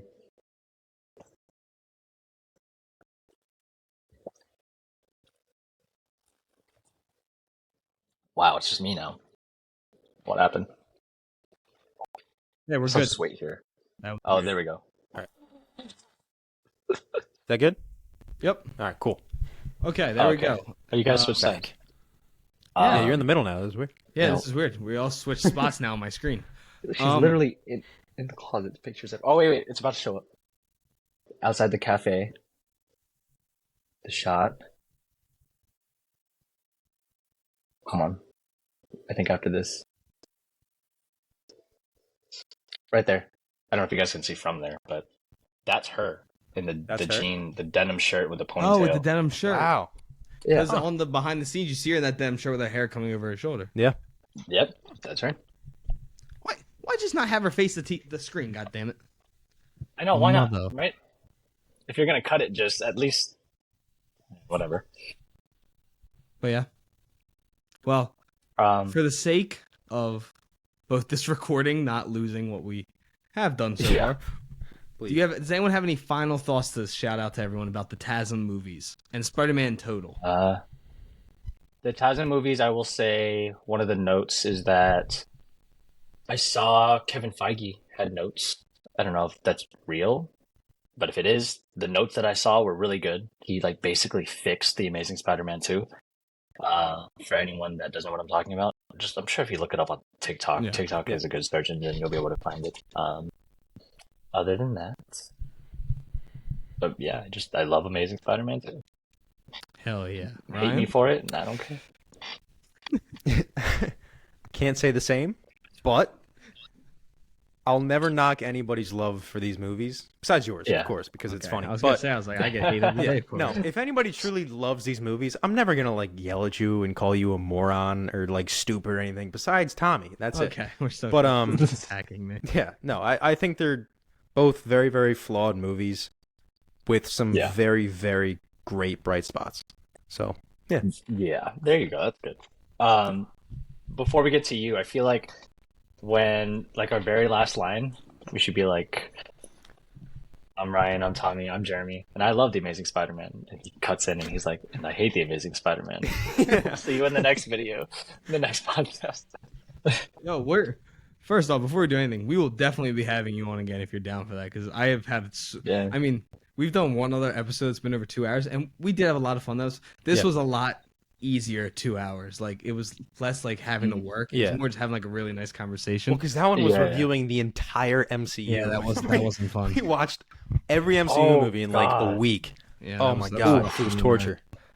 But yeah, Jeez.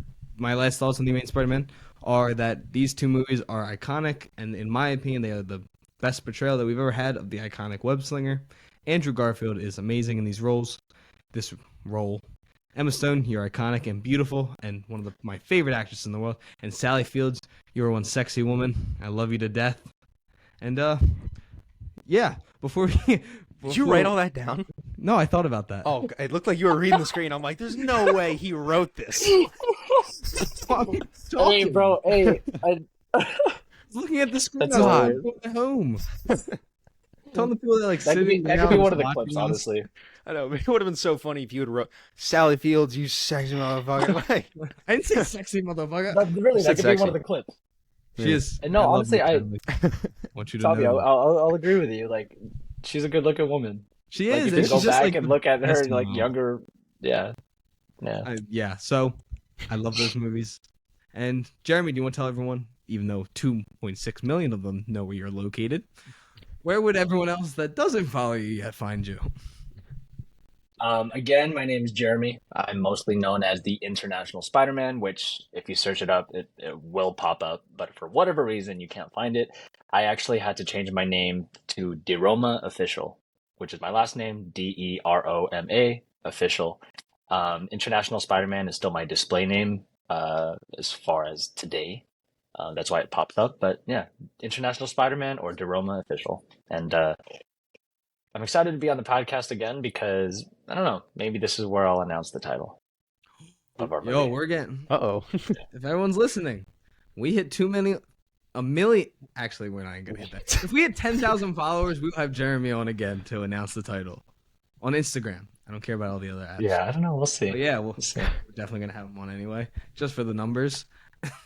But no, this was a lot of fun. I've had an absolute blast. I'm happy I got to rewatch The Amazing Spider-Mans and got to show Ryan how just incredible of a movie The Amazing Spider-Man 2 is. Try it. What? He Or showed in me. sequences. He said you tried. But yeah, Or make it's sure to continue sequences. listening to us on Spotify, Apple Music, Google Podcasts, anywhere else you find podcasts. Make sure to follow us on TikTok. We don't have 2 million followers, but still come and follow us. We make some funny content, I guess. And where else, Ryan? For Or us? not. Thank you guys so much for getting us nominated for the People's Choice Awards. We will make sure to check out the stream on September 30th to see if we win. Marvel, you're going down. Your podcast sucks. We're better. Just want you guys to understand that. And yeah, thank you guys so much for tuning in, and we will see you all next week. See ya.